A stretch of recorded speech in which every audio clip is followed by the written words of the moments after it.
My child, stop. You have been running longer than you realize, not because you wanted to leave, but because your heart was tired of being hurt.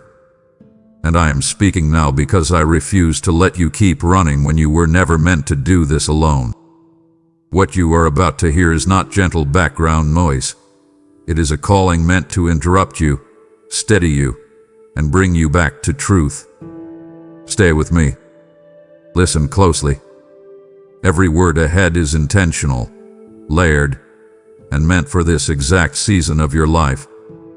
If you leave now, you will miss what your soul has been waiting to hear. But if you stay, everything begins to change. My beloved child, I see you running, and I want you to know this first before anything else settles into your heart. I am not watching you from a distance, and I am not confused by your movement. I see you clearly. I see the way your soul leans forward as if it is always bracing for impact. The way your heart stays one step ahead of pain, hoping that if you keep moving, nothing will catch up to you. You did not start running because you wanted to abandon me. You started running because something inside you learned that staying still hurt too much. Somewhere along the way, disappointment found you. Silence met you when you expected answers. Trust was broken where safety should have lived. And without even realizing it, you taught your heart that motion felt safer than vulnerability. So you ran, from stillness, from quiet, from hope, and sometimes from me, not because you stopped loving me, but because you were afraid of feeling that ache again. And I want you to hear this without fear. I have never misread your running. I never called it rebellion when it was survival. I never labeled you faithless when you were simply exhausted. I saw every step, every detour, every moment you told yourself, just keep going. Don't stop. Don't look back. And even then my gaze did not harden. It softened. Because I know what it costs a soul to keep running when it is already tired. My child, you may have believed that your running made distance between us, but distance does not work the same way with me as it does with people. Humans pull away when they feel rejected. Humans grow cold when they are misunderstood. But I am not like those who wounded you. When you ran, I did not cross my arms and wait for you to fail. I did not turn my face away in disappointment. I leaned closer. I adjusted my pace to yours. I walked alongside you even when you refused to look at me. You ran through noise, through busyness, through distractions, through achievements, through coping mechanisms that kept your heart occupied enough not to ache. And all the while, I stayed present in ways you did not recognize at the time. I was the quiet restraint that kept you from falling apart completely. I was the unseen hand that held you together on nights you should have broken. I was the breath you took when you felt like you had nothing left. You thought your strength was self-made, but it was borrowed from me. You thought your endurance was proof you didn't need me, but it was evidence that I was carrying you even while you ran. So listen to me now, gently and clearly. Your running never frightened me. It never offended me. It never disqualified you. It simply revealed how deeply you had been hurt and how desperately you needed rest. And now, my child, let me speak to the deeper truth beneath your running, the truth you may not have had words for yet. You were not running toward freedom. You were running from fear. Fear of hoping again and being disappointed again. Fear of trusting again and being wounded again. Fear of stopping long enough to feel what you buried just to survive. You convinced yourself that motion meant control, that if you kept your heart moving, nothing could pin it down. But control has a cost, and you are beginning to feel it now. The fatigue in your spirit is not because you are weak. It is because you were never meant to live this way. You were not created to outrun pain. You were created to be held through it. You were not designed to carry unanswered questions alone. You were designed to bring them to me. And still, I did not interrupt your running harshly. I did not trip you or force you to stop. I waited for the moment when your heart would finally whisper, "I'm tired." Because that whisper is holy to me. That whisper is the beginning of trust returning. That whisper is where healing starts. So if you feel seen right now, if something in your chest tightens as these words settle, do not be afraid. That is not exposure. It is recognition. I am not calling you out. I am calling you closer. I am saying, I see you running, and you don't have to anymore. I am saying, you are safe enough now to slow down. I am saying, you do not have to prove your strength by staying in motion. You have already proven it. And now, my child, strength will look different. It will look like pausing, like breathing, like letting yourself be found instead of always staying ahead. I am not asking you to explain your running. I am not demanding that you justify the distance. I am simply inviting you to notice this truth. Even while you ran, you were never alone. And even now, as your steps begin to slow, I am still right here, steady, present, and waiting with open arms. My beloved child, let me tell you the truth beneath your movement, the truth your heart has been carrying quietly, carefully, and often alone. You ran because you were hurt. Not once, not lightly, not in passing, but deeply, repeatedly, and in ways that reached places words could not touch. You did not wake up one day and decide to distance yourself from me. You did not plan to pull back from trust, from hope, from stillness. Pain trained you to move. Disappointment taught you to stay alert. Betrayal instructed your heart to never linger too long in one place. And when you reached out and felt silence where you expected reassurance, something inside you concluded that retreat was safer than risk. So you ran. You ran from expectation. You ran from intimacy. You ran from moments that felt too quiet because quiet reminded you of unanswered prayers. And all the while, you told yourself stories just to survive. I'm fine. I don't need anything. I'll deal with it later. But I saw what was really happening. I saw the fracture beneath the function, the ache beneath the activity, the wound beneath the willpower. You were not cold, you were cautious. You were not faithless. You were fatigued. You were not distant because you stopped believing. I know this well. You were distant because believing had once cost you something that hurt too much to lose again. And listen carefully now, because this matters more than you realize. I never minimized your pain. I never dismissed it as weakness. I never told you to get over it the way others did. Every tear you swallowed, every moment you told yourself to stay strong, every time you smiled while something inside you collapsed, I noticed. I recorded it. I held it. There were moments you felt embarrassed by how deeply something affected you. You wondered why it hurt you longer than it seemed to hurt others. But you feel deeply because you were created deeply. Your heart was never meant to be armored. It was meant to be alive. And yes, that aliveness made you vulnerable. It made you open. It made you capable of being wounded in ways others might not understand. So when you were hurt, by people, by outcomes, by delays, by silence, you did what many never see coming. You protected your tenderness by putting distance between yourself and the possibility of more pain. You did not run because you were careless. You ran because you were careful with a heart that had already been bruised by hope. And I want you to know this now, without shame rising in you. Your running did not disqualify you from my love. It revealed how much you valued what was broken. It revealed how much you were trying to preserve what little strength you had left. My child, let me say this plainly and powerfully so it settles where it needs to settle. Pain can make even the faithful retreat. Hurt can make even the brave hesitate. Wounds can make even the strongest soul pull back. And I am not offended by that.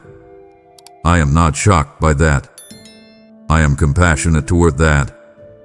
I am the God who draws near to the broken-hearted, not the ones who hide their cracks well. I saw the moment you decided, I can't feel this again. I saw the moment you promised yourself you would not expect too much anymore. I saw the internal vows you made, never spoken aloud, vows like, I'll rely on myself. I won't hope too big. I won't trust too deep. And while those vows helped you survive, they were never meant to be permanent. They were bandages, not blueprints. They were shields, not homes. And now you are beginning to feel what happens when protection overstays its purpose. Your heart grows tired, your spirit grows heavy, and your soul longs for something it can't quite name. That longing is not weakness resurfacing. It is healing calling you back. It is me, gently undoing the knots pain tied inside you, one truth at a time. You ran because you were hurt, but you are slowing now because you are ready to be healed. My beloved child, hear this with the full weight of my heart behind it. I never chased you with anger. Not once. Not in your silence. Not in your distance. Not in your running. When you pulled away, I did not rise up in fury. When you questioned, I did not clench my jaw in disappointment. When you doubted, I did not keep a record. Human love often reacts with rejection when it feels rejected. Human patience wears thin. Human compassion has limits. But I am not human in my loving. I am not unstable in my presence. I am not volatile in my pursuit of you. I never chased you with raised voices or heavy hands. I chased you with mercy that moved quietly, steadily, and without accusation. While you expected judgment, I extended gentleness. While you braced for punishment, I prepared understanding. You thought distance would trigger my displeasure because that is what you learned from people. When you step back, they step away. But I do not love like those who failed you. I do not withdraw when you struggle. I draw nearer. I do not pursue to overpower you. I pursue to reassure you. And even when you ran so far you thought you were out of reach, my love never raised its voice to demand your return. It simply remained present enough to be found when you were ready to look back. There were moments you expected me to interrupt your running dramatically, to force you to stop, to confront you sharply. But I knew something you didn't yet know. Anger would only drive you further. Pressure would only harden what was already hurting. So I chose patience. I chose proximity without control. I chose presence without demand.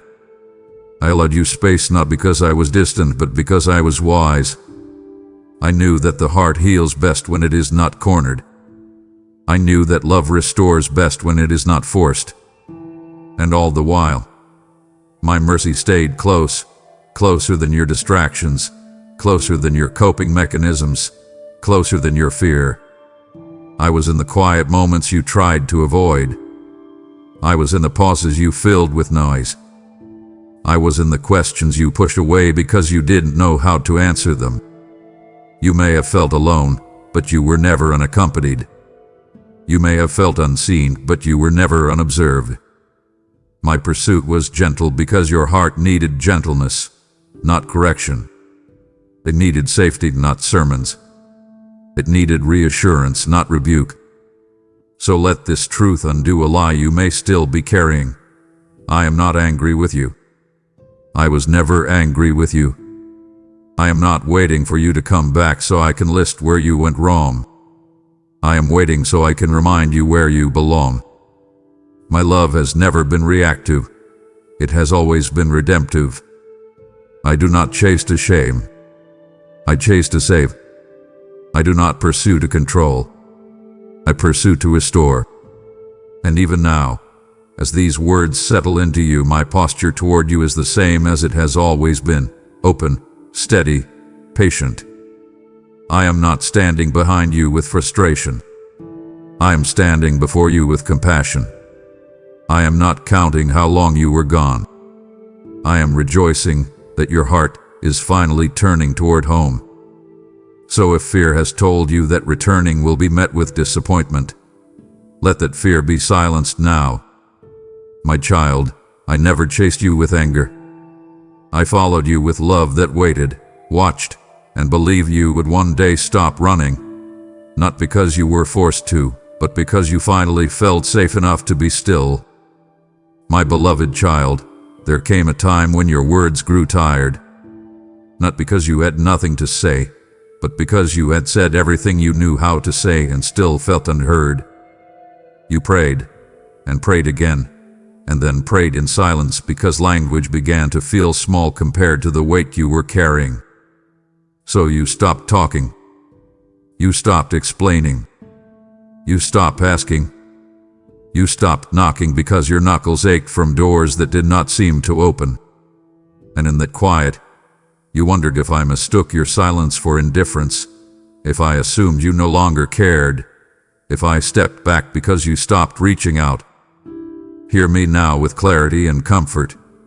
Your silence never confused me. Your quiet never distanced me. Even when you stopped talking, I listened more closely than ever. I listened to what your tears said when your mouth could not. I listened to what your breath said when prayer felt too heavy. I listened to what your body said when you lay awake at night, staring into the dark, replaying conversations and disappointments, wondering if you had done something wrong. Silence does not mean absence to me. Silence is still a language, and I understand it fluently. You learned, somewhere along the way, that silence often means withdrawal. When people stop responding, they are usually done. When voices go quiet, relationships usually fade. So you assumed the same pattern applied to me. But I am not limited by human patterns or restrained by human misunderstandings. When you went quiet, I leaned in. When you stopped forming sentences, I read your heart. When you could no longer articulate what hurt, I traced the pain back to its root. I heard the prayers you didn't finish. I heard the ones you started and abandoned halfway because discouragement cut them short. I heard the unspoken questions. Why did this happen? Did I miss something? Am I still seen? Questions you were afraid to ask because you feared the answers or feared hearing nothing at all. And even then, my listening did not waver. I was not waiting for eloquence. I was not grading your faith by how well you expressed it. I was attending to the posture of your heart, not the polish of your words. You thought talking less meant being less connected, but in truth, it revealed how deeply you were processing something sacred. And let me tell you something tender and true. Some of the most honest prayers are wordless. Groans, sighs, pauses, silent endurance. These are not signs of spiritual failure. They are signs of spiritual depth. When your faith matured past rehearsed phrases and familiar requests, it entered a quieter place, a place where trust is tested not by speech but by staying. You stayed. Even in silence, you stayed. You did not curse me. You did not turn bitter. You simply grew quiet, and quiet is not the enemy of intimacy. Noise often hides pain. Silence reveals it. And I did not turn away from what was revealed. I sat with you in it. I stayed through the unanswered moments. I stayed through the seasons where you felt foolish for hoping. I stayed through the long stretches where nothing seemed to move.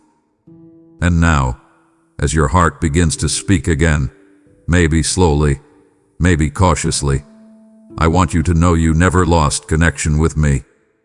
You were heard even when you said nothing. You were held even when you stopped asking. You were known even when you could not explain yourself.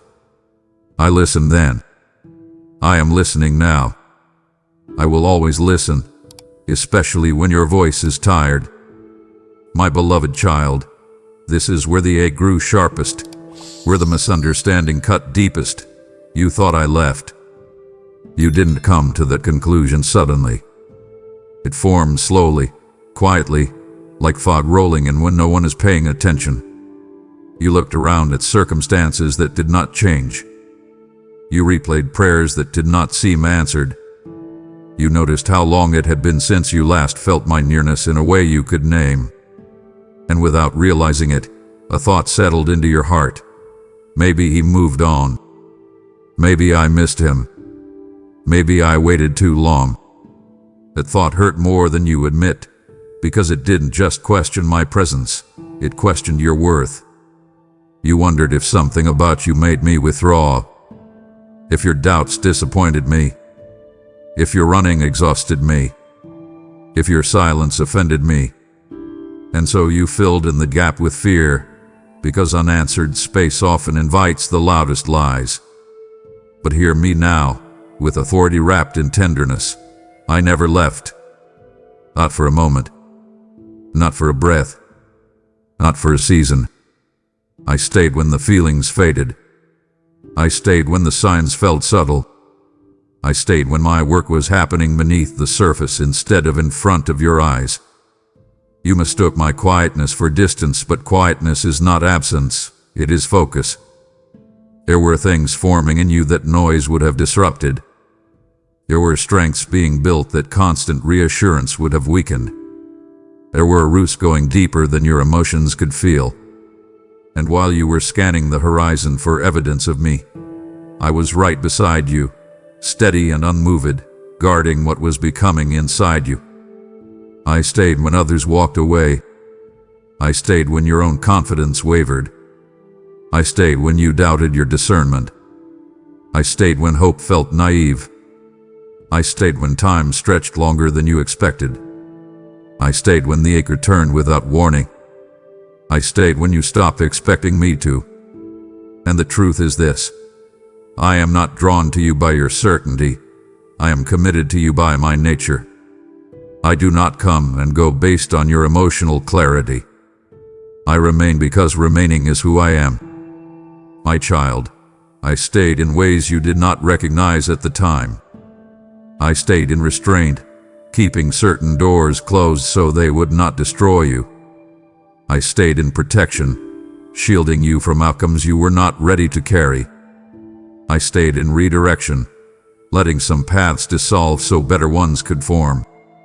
I stayed in the quiet conviction that nudged you when something wasn't right. I stayed in the peace that surprised you in moments that should have broken you. I stayed in the strength that showed up when you thought you had none left. You thought survival was self-made, but survival was sustained. You thought endurance was accidental, but it was intentional. You are still here because I stayed. And now that your eyes are adjusting, now that your heart is slowing enough to notice, I want you to reinterpret your story. What you called abandonment was actually accompaniment. What you called silence was actually presence without spectacle. What you called distance was actually me standing so close you couldn't see me clearly. I never left, my child. I stayed. And I am still here, ready to keep walking with you, not from behind, not far ahead, but right beside you, exactly where I have always been.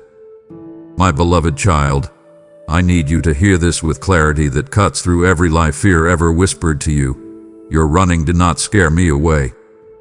Not your distance. Not your avoidance. Not your resistance. Not your seasons of ignoring what you felt stirring inside. You have lived under the weight of a false belief that if you pulled back too far, doubted too deeply, or delayed too long, I would eventually retreat, offended, disappointed, or tired of waiting. That belief did not come from me. It came from human love that gave up when things became inconvenient. It came from relationships where presence was conditional and patience had limits. But I am not fragile. I am not intimidated by your struggle. I am not threatened by your questions. I am not startled by your fear. You did not shock me with your running. You did not exhaust me with your hesitation. You did not overwhelm me with your wounds. I am steady where others were unstable. I am faithful where others failed. I am constant where others grew cold. And even when you believed your running made you unlovable, I remained unmoved in my love for you. You ran expecting consequences, but you encountered mercy. You ran expecting silence, but you were surrounded by restraint, holy restraint, that kept your life from unraveling completely. You ran expecting distance, but you were held by an unseen closeness that refused to let you fall too far, too fast, too hard. There were moments you should have collapsed under the weight you were carrying, moments you should have made choices that destroyed you, moments where despair should have swallowed you whole. But something intervened. Something slowed you. Something stopped you just short of the edge. That something was me. Not because you asked. Not because you deserved it. But because my covenant with you is not dependent on your consistency. I am not like those who leave when trust is tested. I do not retreat when love is strained. I stay. I steady. I sustain. And even when you ran with the expectation that I would finally let go, my grit never loosened. My child, understand this deeply. Love that is scared away is not love at all. What you experienced from others was tolerance, convenience, proximity, but not covenant. Covenant love does not flee when it is challenged. Covenant love does not vanish when it is questioned. Covenant love does not abandon when it is misunderstood. And I am a God of covenant. When you ran, I did not feel rejected. I felt compassion. I did not feel threatened. I felt protective. I did not feel offended. I felt determined. Determined to keep you. Determined to preserve your life. Determined to guard your future even while you were unsure you wanted one. Your running revealed pain, not rebellion. It revealed exhaustion, not indifference. And I respond to pain with presence, not punishment. I respond to exhaustion with rest, not rejection. You were afraid that if you ran long enough, you would outrun my patience. But my patience is not measured in human time. It is rooted in eternal commitment. I am not counting how long you were gone. I'm counting how faithfully I stayed. So let this truth settle into the deepest part of you now. Nothing about your running disqualified you. Nothing about your hesitation canceled my calling. Nothing about your silence erased my promises. You did not scare me away. You revealed where healing was needed. And I stayed close enough to ensure that healing would one day be possible. Even now, as you read this, my presence is not tentative. It is not cautious. It is not conditional. I am not testing whether you will run again before I commit. I am already committed. I have always been. You are not walking back toward a God who barely tolerates you. You are awakening to a God who never left. And the same love that stayed while you ran is the love that will now teach you how to rest. My beloved child, if you take nothing else with you from this moment, take this truth and hold it gently, but firmly.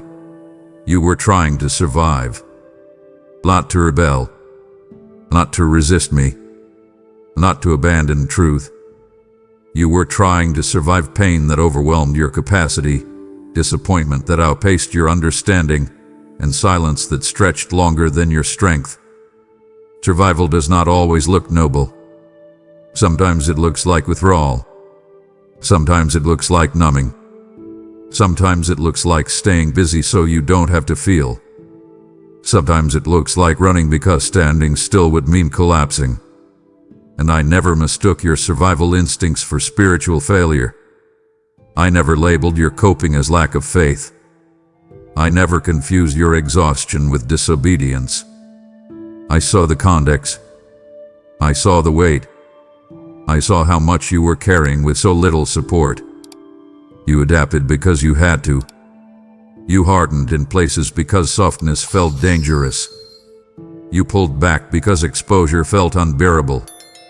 And through it all, I did not stand over you demanding more.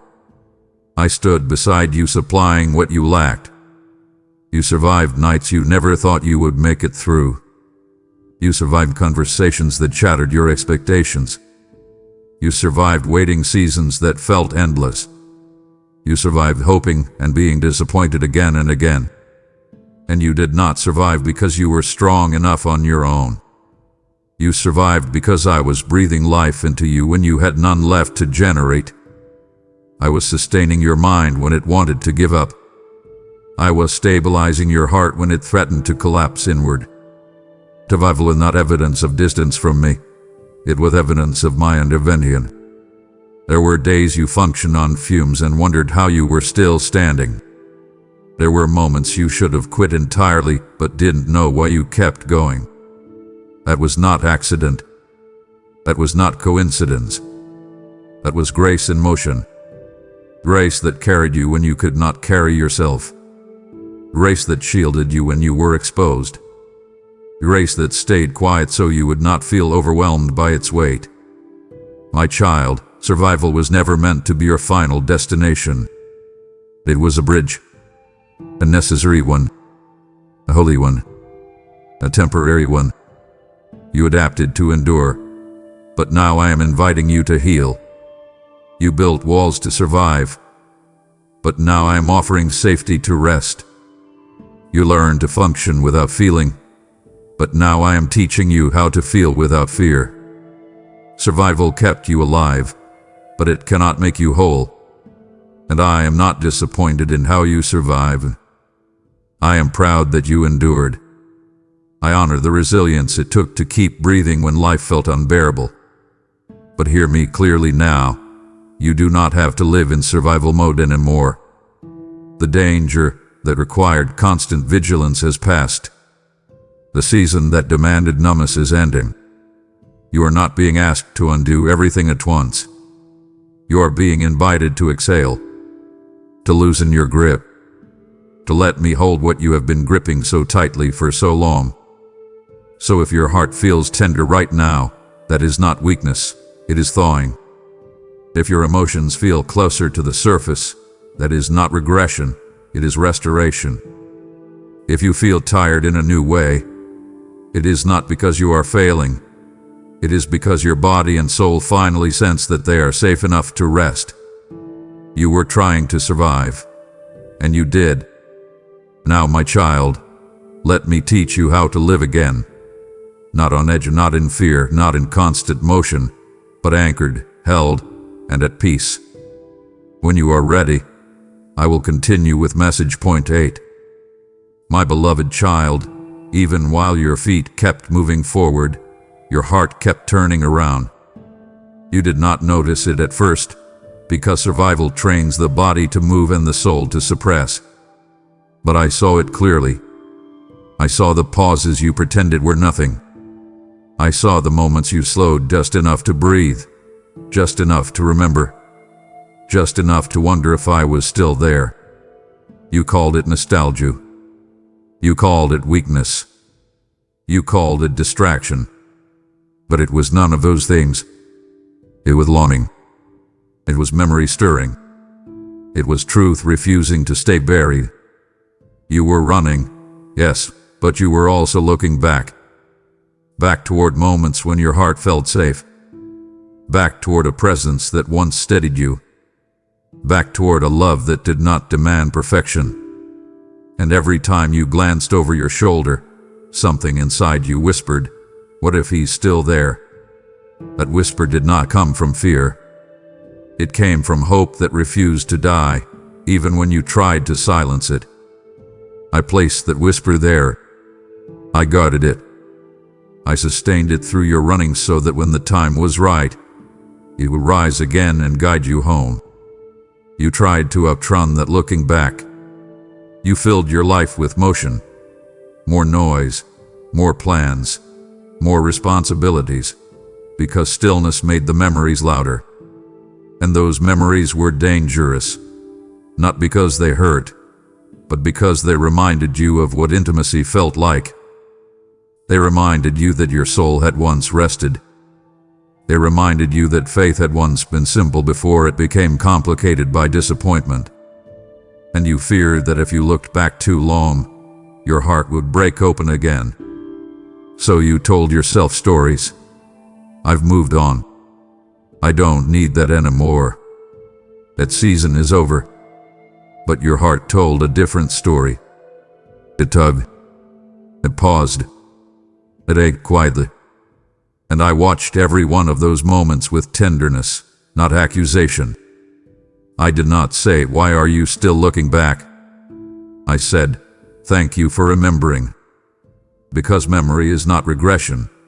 It is recognition. It is the soul recalling what is true when circumstances try to redefine reality. You were not weak for looking back. You were awakening. My child, the reason you kept looking back is because something in you knew I had not moved. You sensed it even when you couldn't articulate it. You felt it in the way peace tried to surface unexpectedly. You felt it in the way certain words, songs, or quiet moments stirred something deep and familiar. You felt it in the ache that did not push you away but pulled you inward. That pull was me. I was not dragging you. I was not demanding you return. I was reminding you of who you are and where you belong. And I did it gently, patiently, persistently, like a lighthouse that does not chase ships but remains lit so the lost can find their way. Every time you looked back, I stayed visible enough to be found, but not forceful enough to overwhelm you. Because love that heals does not coerce. It invites. So now, my child, as you feel yourself slowing, as you notice your heart turning more fully toward me, do not be ashamed of the times you glanced back in secret. Those glances were sacred. They were the beginning of return long before your feet stopped running.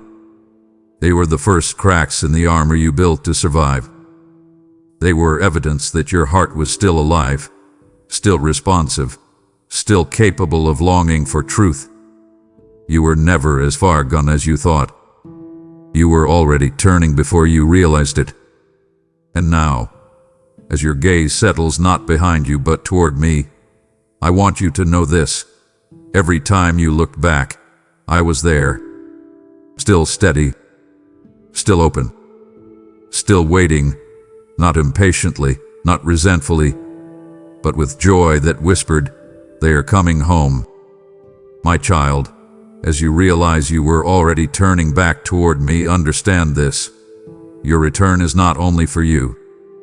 I have kept this word alive because others are still running, still afraid, still wondering if I remain. When you give, you place oil in the lamp so my light reaches them before the darkness convinces them to stop looking back. I am sowing through you now, and what you release becomes a harvest of hope for souls you may never meet. I say to you, give, and it will be given to you, pressed down, shaken together, and overflowing, for this is a moment I have appointed. This is not a donation. It is a seed placed into living ground. I will guard what you give and multiply what you release with my hand upon it. So do not hesitate.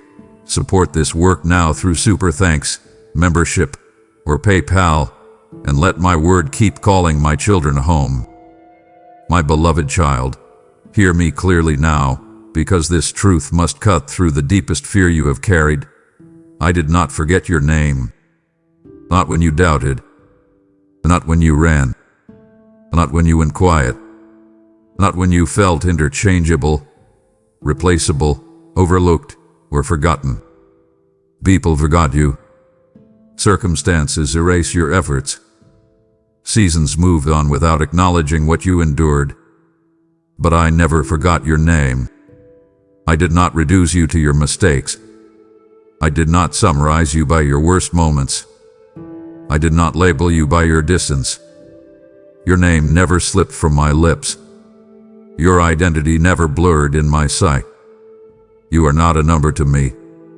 You are not a phase. You are not an afterthought. I know you personally, precisely, intimately. I know the sound of your breath when you are anxious. I know the tone of your silence when you are disappointed. I know the way your heart tightens when you feel unseen.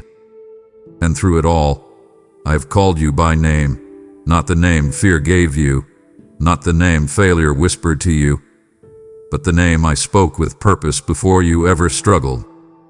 You feared that time had erased you, that your absence had made you forgettable, that your running had replaced you with others who stayed closer, prayed louder, believed stronger. But my kingdom is not built on competition, and my love is not rationed by proximity. I do not forget those who wander. I do not replace those who struggle.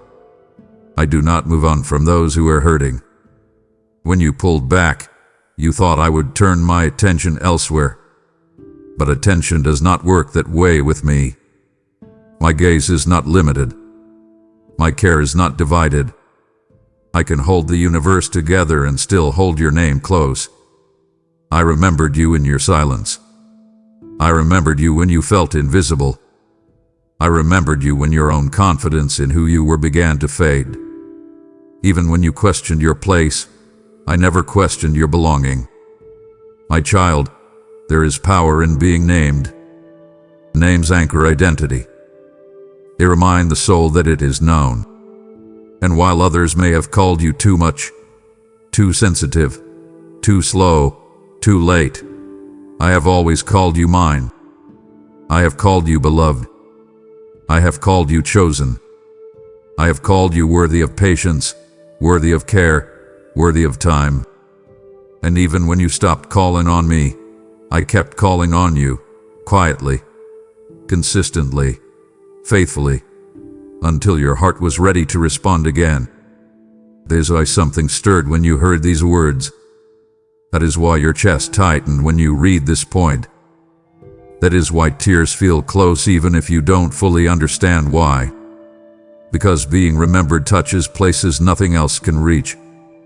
It restores dignity. It revives hope. It heals the wound of invisibility. So let me say your name now, not aloud, but into the core of who you are. Let it remind you that you have never been misplaced. Let it silence the lie that you were forgotten. Let it steady you in this moment of return. You are not coming back to a God who barely recognizes you. You are returning to a Father who has always known exactly who you are, exactly where you've been, and exactly what you need next. I did not forget your name, my child. I have been speaking it with love all along. My beloved child, this is the lie I must break with authority and tenderness at the same time, because it has wrapped itself tightly around your heart. You are not too far gone. Not spiritually, not emotionally, not relationally, not beyond repair, not beyond return. Distance has a way of exaggerating itself, doesn't it? The longer you feel away, the louder the voice becomes that says, "It's been too long. You drifted too far. You waited too late." That voice did not come from me.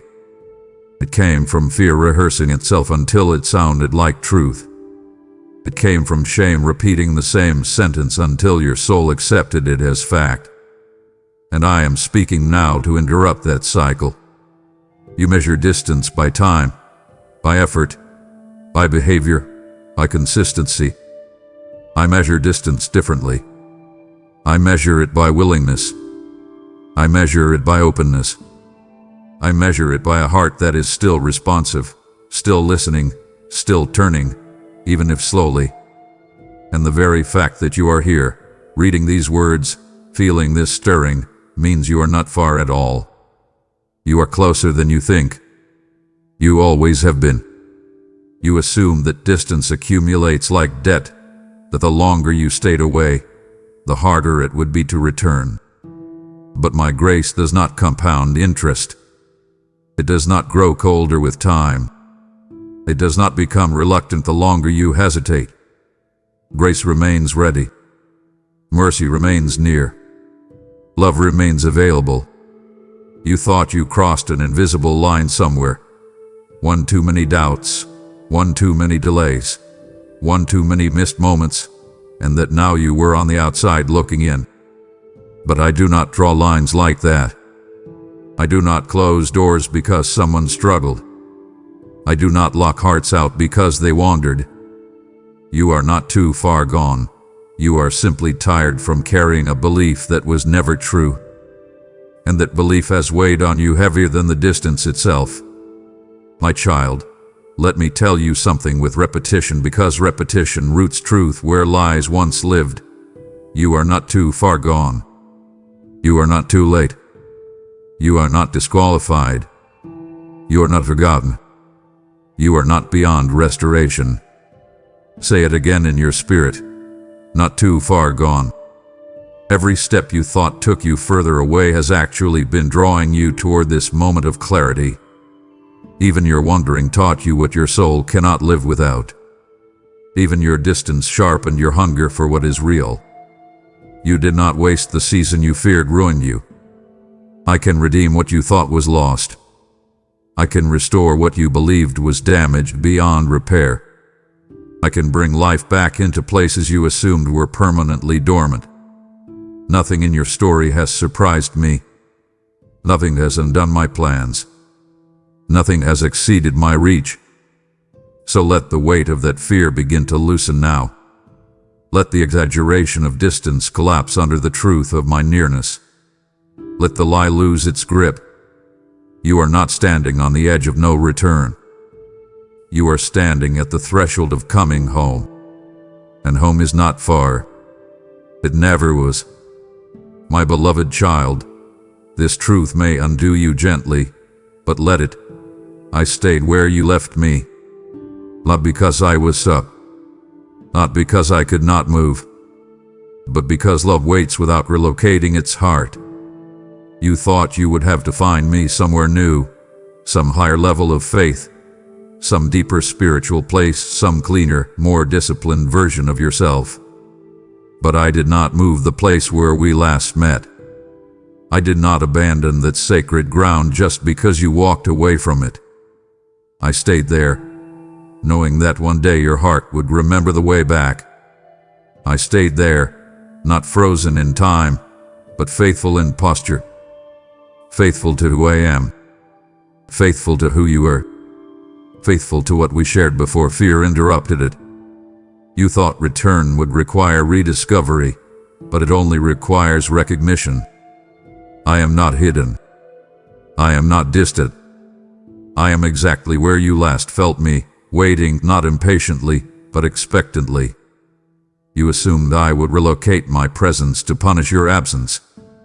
That I would make you search harder, strive longer, work more to find me again. But I am not interested in exhausting you. I am interested in restoring you. I stayed where you left me because I knew you would need familiarity, not complexity, when you came back. I knew your heart would already be tender, already cautious, already unsure. So I did not make the path back confusing. I did not scatter breadcrumbs. I did not play hide and seek with your healing. I stayed steady, recognizable, safe. So when your heart finally slowed enough to remember, it would not panic. It would not wonder if it had imagined our connection. It would know, this is him. This is where I belong. My child, this is why when you think back to that moment, when faith felt simpler, when trust felt natural, when my presence felt near, your chest tightens. That is not regret. That is resonance. That is your spirit recognizing truth. And I stayed there not as a test, not as a trial, but as a promise kept. A promise that says, I will not move just because you are afraid. I will not disappear just because you struggle. I will not withdraw just because you need time. I stayed where you left me so your return would not feel like starting over, but like picking up where we paused. You are not rebuilding from nothing. You are resuming from love. So now, as you feel yourself stepping closer, let yourself come without fear of rejection. Let yourself approach without rehearsing explanations. I am not asking why you left. I am saying, I'm glad you're here. I stayed where you left me, my child. And I will stay as we move forward together, this time not in running, not in fear, but in rest, in trust, and in truth. My beloved child, I saw the weight you carried alone, and I want you to understand something before anything else settles in your heart. You were never meant to carry it by yourself. Yet you did, day after day, night after night. You carried expectations that were too heavy, responsibilities that were not yours, emotions you had no language for, and questions that echoed without answers. You learned how to hold it all together in public while unraveling in private. You learned how to smile convincingly, how to nod lightly, how to keep going even when your soul begged for rest. And because no one else seemed to notice the strain, you told yourself it must be your job to manage it. So you shouldered the burden quietly. You did not want to be a problem. You did not want to disappoint anyone. You did not want to explain pain that even you struggled to understand. And I watched you do it, not from a distance, not passively, not indifferently, but with a father's ache that longs to lift what his child insists on carrying. I saw the moments when the weight pressed so hard on your chest that breathing felt like work. I saw the fatigue that sleep did not cure. I saw the way your thoughts circled the same fears over and over, looking for a way out and finding none. I saw how you minimized your own pain by telling yourself others had it worse. I saw how you delayed asking for help because you believed strength meant silence. But silence was not strength. It was survival. And survival can become lonely when carried too long. You thought you were being responsible by holding it all together. You thought you were being mature by not needing anyone. But what you were really doing was protecting others from the truth of how heavy things had become inside you. And I want you to hear this clearly now. I never admired your suffering. I never expected you to endure alone. I never asked you to be self-sufficient in the places where you needed grace. My child, the weight you carried alone shaped you, yes, but it also exhausted you. They trained your nervous system to stay alert. It taught your heart to brace instead of rest. They made peace feel unfamiliar and stillness feel unsafe. And yet, even while you carried it, I was supporting you in ways you did not see. I was reinforcing your strength when it threatened to collapse. I was softening the impact of what should have broken you. I was shortening the reach of despair so it could not fully consume you. You thought you were barely surviving by your own effort, but you were being sustained by my presence the entire time. Every step you took under that weight was accompanied. Every tear you swallowed was seen. Every silent cry was heard. You were never as alone as you felt, even when loneliness convinced you otherwise. Now, my beloved, hear this invitation gently but firmly. You do not have to carry it alone anymore. The season of solitary endurance is ending. The chapter where you prove your strength by suffering quietly is closing. I am not asking you to explain everything. I am not demanding that you unload it all at once. I am simply saying, let me take some of the weight. Let me hold the fears that keep you awake. Let me shoulder the regrets you replay. Let me carry the questions that exhaust your mind. You were never meant to be your own savior. You were never designed to be your own refuge. You were created to be held, guided, and sustained. And now, as you slow down enough to feel how heavy it has been, let that awareness not shame you, Let it free you. You carried it because you had to.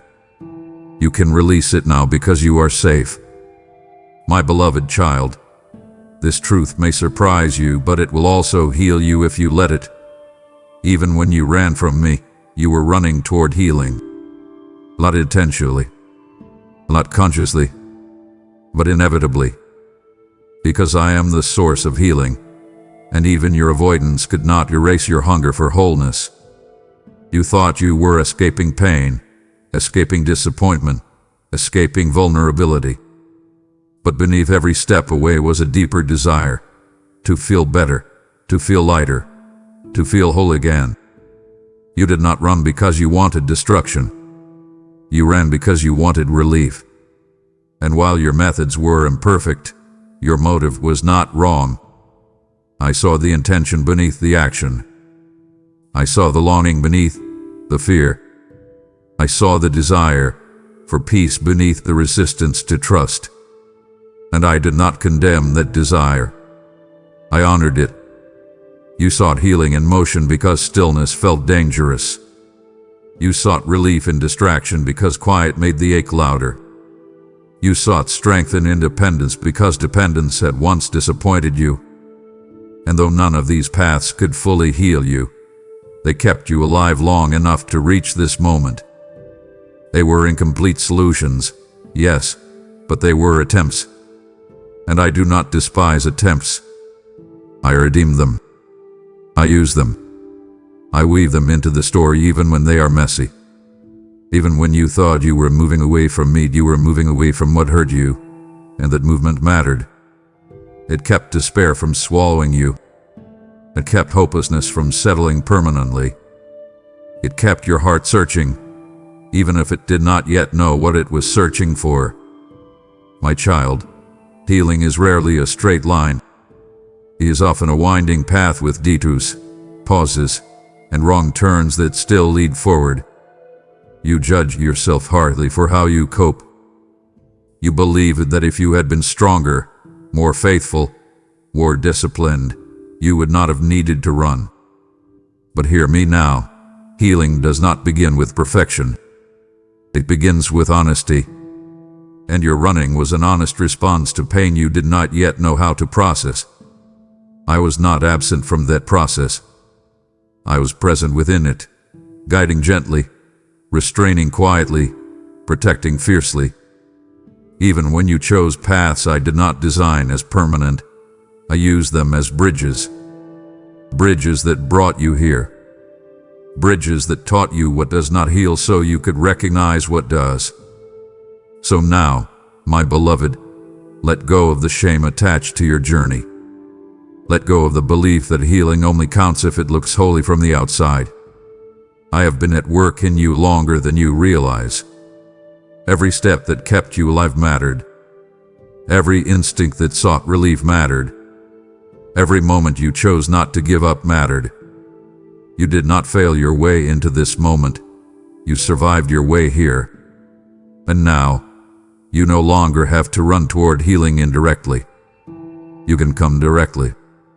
You can stop striving. You can stop searching. You can stop running. Healing is not ahead of you somewhere far away.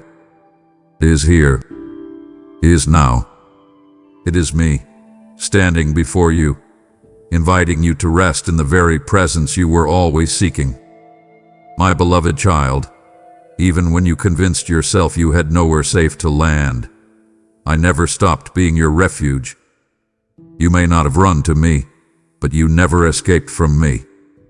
Refuge does not disappear when it is not named. Shelter does not collapse when someone forgets where it is. And I remain unchanged, unmoved, unthreatened, while you searched for safety everywhere else. You sought it in movement, in independence, in emotional distance, in staying busy enough not to feel. You tried to build refuge out of control, routine, self-reliance. But those structures trembled when the storms came. They leaked when the nights grew long. They failed you when your strength ran out. And still, I did not say I told you so. I waited.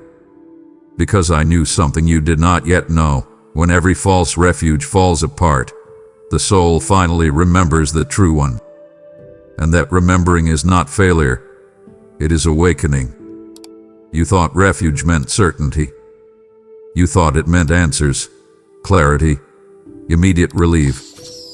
But refuge is not the absence of storms, it is the presence of safety within them.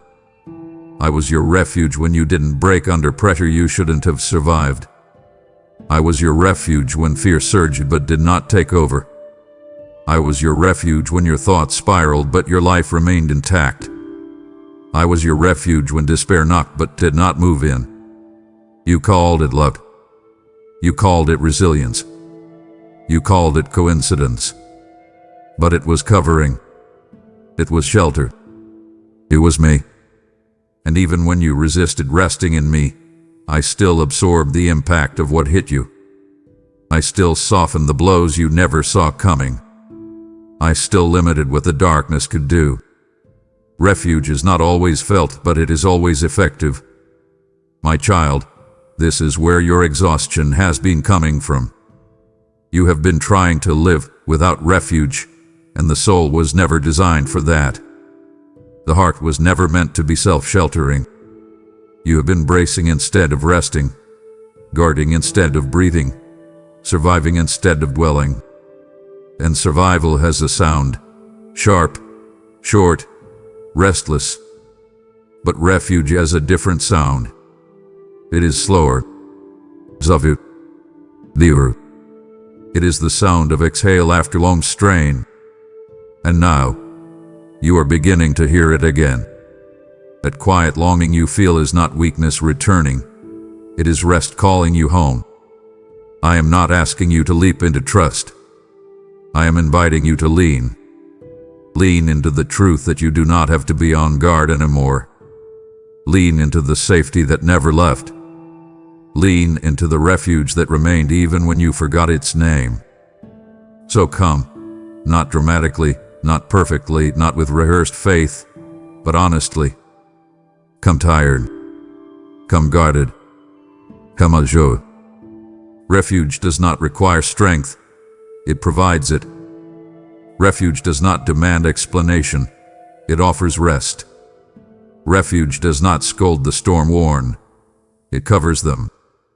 I have never stopped being your refuge, my child. And now that you are no longer running, you can finally feel the shelter that has been around you all along. My beloved child, your exhaustion is not a flaw, it is a signal. A sacred one. A warning light on the dashboard of your soul saying, this was never meant to be done alone. You are not tired because you are weak. You are tired because you have been strong for too long without support. You have been carrying what should have been shared. You have been navigating storms without rest stops. You have been making decisions under pressure without relief. And somewhere deep inside, you learned to normalize that strain. You told yourself, this is just life. But it is not. It is life without accompaniment. And no soul thrives that way for long. You were created for partnership, for presence, for communion. You were never designed to outrun pain by yourself. You were never intended to shoulder existence solo. And the weariness you feel now is not failure catching up to you. It is truth finally getting your attention. You have been running with clenched fists and shallow breaths, telling yourself you just needed to push a little longer. But running alone always leads to collapse. Even the strongest legs give out when there is no water, no shade, no one pacing beside them. And I have been beside you the entire time, matching your pace, carrying your load when it became unbearable, steadying you when your steps faltered. But you did not let yourself lean. You did not let yourself slow. You did not let yourself be accompanied, because somewhere you learned that dependence was dangerous. That needing someone led to disappointment. That leaning led to folly. But I am not someone who disappears when leaned on. I am not someone who resents your need. I am not someone who grows tired of walking with you. And now, your exhaustion is inviting you into a new way of living. Not faster, not harder, but together. My child, this is where the running ends. Not because you are forced to stop, but because you finally understand you do not have to keep going this way. You do not have to outrun your fears. You do not have to prove your endurance.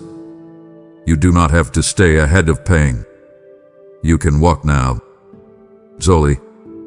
Honestly. With me. Let your pace change. Let your breathing deepen. Let your shoulders drop. This is not the end of your strength. It is the beginning of shared strength. Strength that flows instead of strains. Strength that rests instead of this. Strength that comes from presence, not pressure. So hear me clearly as we move forward together. You are not behind. You are not failing. You are not weak. You are responding to the truth that no one was meant to run alone. And I am here, not to rush you, not to push you, not to test you, but to walk with you at a pace that heals. When you are ready, I will continue with message point 16. My beloved child, let me remove a fear that has been sitting quietly at the edge of your heart, shaping how close you allow yourself to come. I am not waiting to scold you. You have imagined this moment wrong. You pictured me with crossed arms, a heavy sigh, a list of explanations you would owe me if you ever stopped running. You rehearsed apologies you were never asked to make.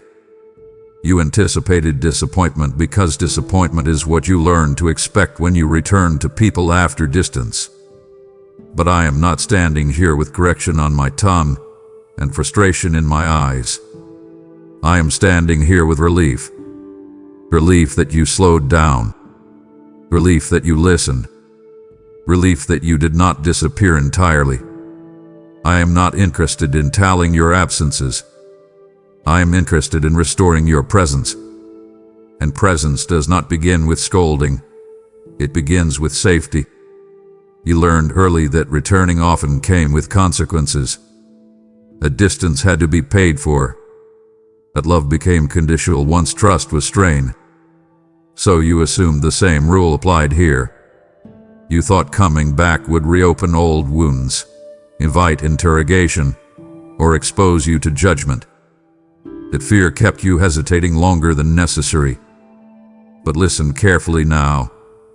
I do not heal by humiliation. I do not restore by reprimand. I do not welcome by wounding.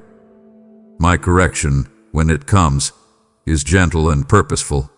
But this moment is not about correction. This moment is about reunion, about reorientation, about relief. You are not standing before an offended God. You are standing before a Father who understands why you left and is simply grateful you are here now. I am not asking, where have you been? I am saying, I see you. I am not demanding explanations. I am offering rest. My child, scolding would only reinforce the lie that you must earn your way back. And you do not. You never did. I am not waiting for you to grovel. I am waiting for you to exhale. To let go of the defensive posture you learned in places where love was fragile. To realize that you do not have to brace for impact here. There is no ambush waiting. There is no punishment disguised as conversation. There is only grace, steady, settled, sufficient.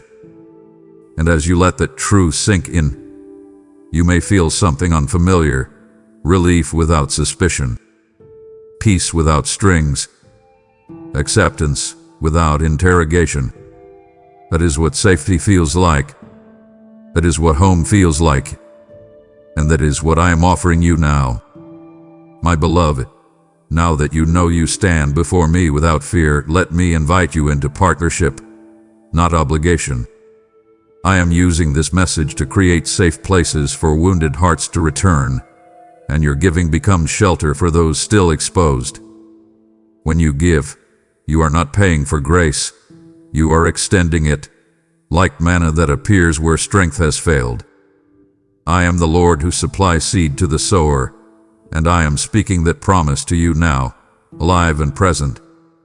This moment is holy, not casual. It is an open door I have placed before you. What you release here will return with favor, protection, and peace resting on your house. Do not delay. Stand with me now and support this mission through Super Thanks, channel membership, or PayPal. My beloved child, hear this invitation as clearly as you can, because it will challenge everything fear taught you.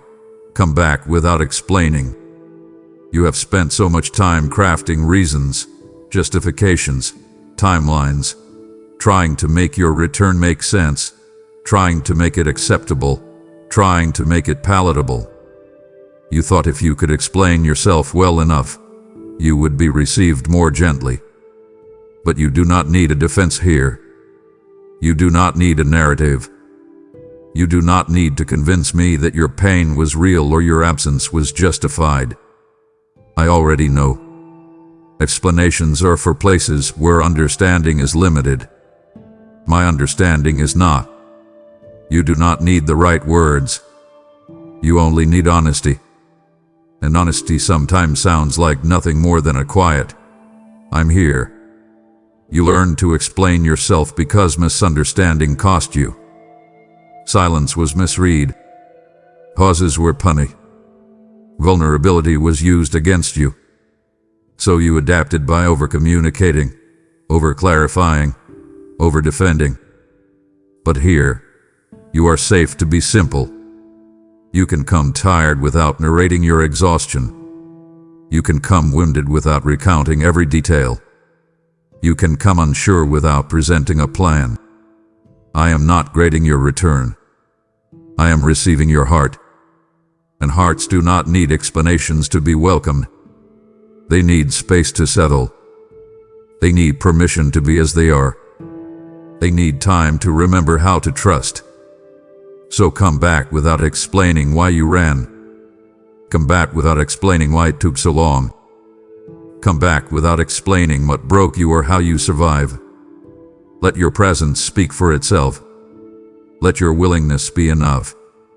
Let your nearness be the conversation. There will be time later for understanding, for healing, for growth. But this moment is about arrival, about letting yourself be here without armor, without rehearsal, without fear of being misunderstood. I am not confused by your silence. I am not threatened by your questions. I am not unsettled by your pace. I am simply glad you came. My child, returning without explanation is an act of trust. It says, I believe I am safe enough to be received as I am. And you are. So step closer. Not with speeches prepared, not with apologies polished, but with a heart that is finally willing to stop running. I am here. Arms open. Voice gentle. Presence steady. Come back. You are already welcome. My beloved child, I know what you're afraid of, and you don't have to say it out loud for me to understand it. Fear has learned your name, your patterns, your history. It knows where to whisper and when. It knows how to sound reasonable. You are afraid that if you trust again, it will hurt again. Afraid that if you open your heart, it will be disappointed again. Afraid that if you hope, the fall will be worse than before. So you learn to keep one foot back, one hand on the door, one eye scanning for escape. You learn to protect yourself with distance, with caution, with controlled expectations. And that fear did not come from nowhere. It was taught to you by moments that broke trust, by promises that failed, by silence that lingered too long. I am not dismissing that fear. I am naming it, because named fear loses its power to rule. I know the fear that says, what if I believe again and nothing changes? I know the fear that says, what if I come close and I'm exposed? I know the fear that says, what if I'm seen fully and still not chosen? These fears have lived with you for a long time. They have shaped your decisions. They have slowed your steps. They have convinced you that safety means distance. And I have watched all of it with compassion, not condemnation. My child, fear has been loud because it has been trying to keep you alive. It learned its voice in places where vulnerability was punished and hope felt expensive. But fear is a poor architect for the future. It can guard the past, but it cannot build what is new. It can warn, but it cannot heal. And now, fear is losing its authority, not because you forced it out, but because truth is entering in. Here is the contrast fear never tells you. Staying guarded hurts too. Staying distant costs you too. Staying close keeps pain out, yes, but it also keeps life out. Fear promised protection, but delivered isolation. Fear promised control, but produced exhaustion. And I am speaking now to draw a clear line between caution and captivity. You have been cautious long enough. You do not have to be captive anymore. I am not asking you to leap blindly into trust. I am asking you to take one honest step toward me with the fear you carry, not without it. Bring it with you. Let it be seen. Let it be disarmed by love that does not flinch. Listen closely now, because this is where fear begins to loosen. I am not like what hurt you. I am not unpredictable. I am not absent. I am not fragile. I am not temporary. I do not invite you close only to withdraw when it matters most. When you come near, I stay near. When you tremble, I steady you. When you doubt, I do not disappear. Fear tells you to brace. I tell you to breathe. Fear tells you to retreat. I tell you to rest. Fear tells you the risk is too great. I tell you the cost of staying hidden is greater. I know what you're afraid of, my child, and I am patient with it. But I will not let fear be your final voice. I am here to replace it with truth spoken gently, repeatedly, persistently, until your heart believes it again. My beloved child, after everything you have seen, everything you have endured, everything you have learned the hard way, hear this truth settle deep into you. I am still safe. Not occasionally safe. Not conditionally safe. Still safe. Safe when you are strong. Safe when you are unsure. Safe when your faith feels steady and when it feels fragile. You have learned to associate closeness with risk, intimacy with loss, dependence with disappointment. And so safety became something you stop expecting from anyone, even me. But I have not changed. My character has not shifted with your seasons. My love has not eroded with time. My presence has not become unstable because you struggled. I am still the same refuge I have always been. Still trustworthy. Still gentle. Still faithful. Still near. And I need you to hear that word, still, because it speaks to continuity when your life has felt fractured. Safety is not loud. It does not rush you. It does not demand proof. Safety does not say, hurry up and heal. It says, take your time. I am not going anywhere. Safety does not punish hesitation. It accommodates it. Safety does not pressure your pace. It matches it. That is how you know you are safe with me. I am not pulling you forward by force. I am walking beside you with patience. I am not testing your trust. I am earning it again, moment by moment, truth by truth. You may still feel guarded. That is okay. Guarded hearts learn safety slowly. And I am not offended by the slowness. I am committed to it. I will prove my safety not with promises alone, but with presence that remains when fear expects abandonment. My child, safety is revealed in repetition.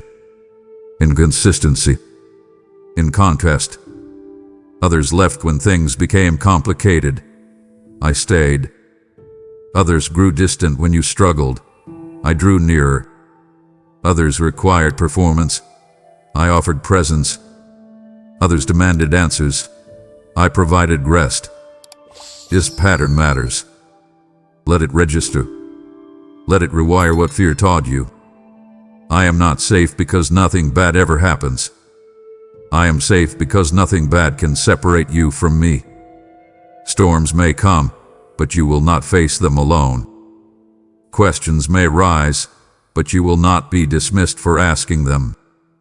Doubts may surface, but you will not be shamed for feeling them. That is safety, and it has been here the whole time, waiting for your nervous system to catch up with the truth your spirit already knows. So now, my beloved, let your shoulders drop a little. Let your breath slow. Let your heart test this truth gently, without pressure. You do not have to decide everything today. You do not have to trust perfectly. You only have to notice this. You are not being rushed, rejected, or judged. You are being held. I am still safe. Safe enough to rest. Safe enough to return. Safe enough to stay. When you are ready, I will continue with message point 20.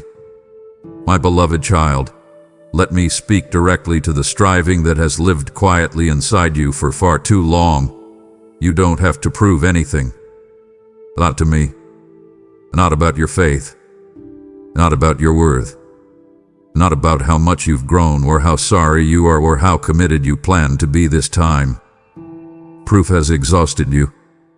Performance has worn you thin. Measuring yourself has drained the joy out of your spirit. You learned early that love was often transactional, that acceptance followed achievement, that closeness followed compliance, that belonging followed effort. So you carried that mindset into your relationship with me without realizing it. You thought returning meant demonstrating improvement. You thought staying meant maintaining momentum. You thought being loved meant being consistent, productive, disciplined, impressive. And that belief has quietly kept you on edge, always wondering if you were doing enough, being enough, showing enough change to deserve my nearness. Hear me now, and let this truth confront that lie. I have never asked you to earn what I freely give. You have been living as though your value fluctuates with your behavior, as though one weak moment could undo everything, as though you are constantly under review. That is not freedom. That is fear dressed up as responsibility. And fear has made you tired. It has made you hyper-aware of your flaws and blind to my grace. You thought proving yourself would keep you safe, but it has kept you restless instead. You thought effort would secure my love, but it only distracted you from receiving it. My love is not fragile. It does not need reinforcement. It does not require upkeep. It is not impressed by your discipline or disappointed by your humanity. I am not waiting for you to get it right before I draw near. I am drawing near so you can finally rest from trying to get it right. My child, proof is the language of insecurity, not love. And I do not relate to you from insecurity. I relate to you from covenant. Covenant says, you are mine even when you struggle. Covenant says, you belong before you perform. Covenant says, you are loved while you are becoming. You do not need to explain your growth or justify your pace. You do not need to demonstrate transformation on demand. You are allowed to be unfinished here. You are allowed to be human here. You are allowed to learn slowly here. I am not grading your progress. I am walking with you through it. And the moment you stop trying to prove yourself is the moment your soul begins to heal. So release the burden of proving. Let your shoulders drop. Let your guard down. Let your heart breathe. You do not need to impress me to be accepted. You do not need to perform to be loved. You do not need to strive to belong. You already do. And from that place of rest, not pressure, not fear, not obligation, true change will grow naturally. When you are ready, we will walk forward together, not as judge and defendant, but as father and child, hand in hand, unhurried and secure. My beloved child, this is the moment where everything begins to slow, where the noise softens, where the urgency shifts from escape to presence. Stop running and look at me. Not in fear, not in shame, not bracing for disappointment. Just look. You have spent so long watching the road ahead, scanning for danger, planning your next move, protecting your heart from what might come.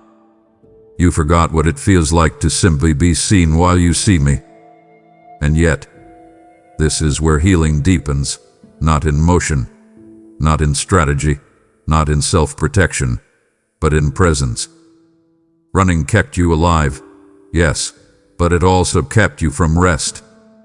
Now I am inviting you into something quieter, stronger, truer.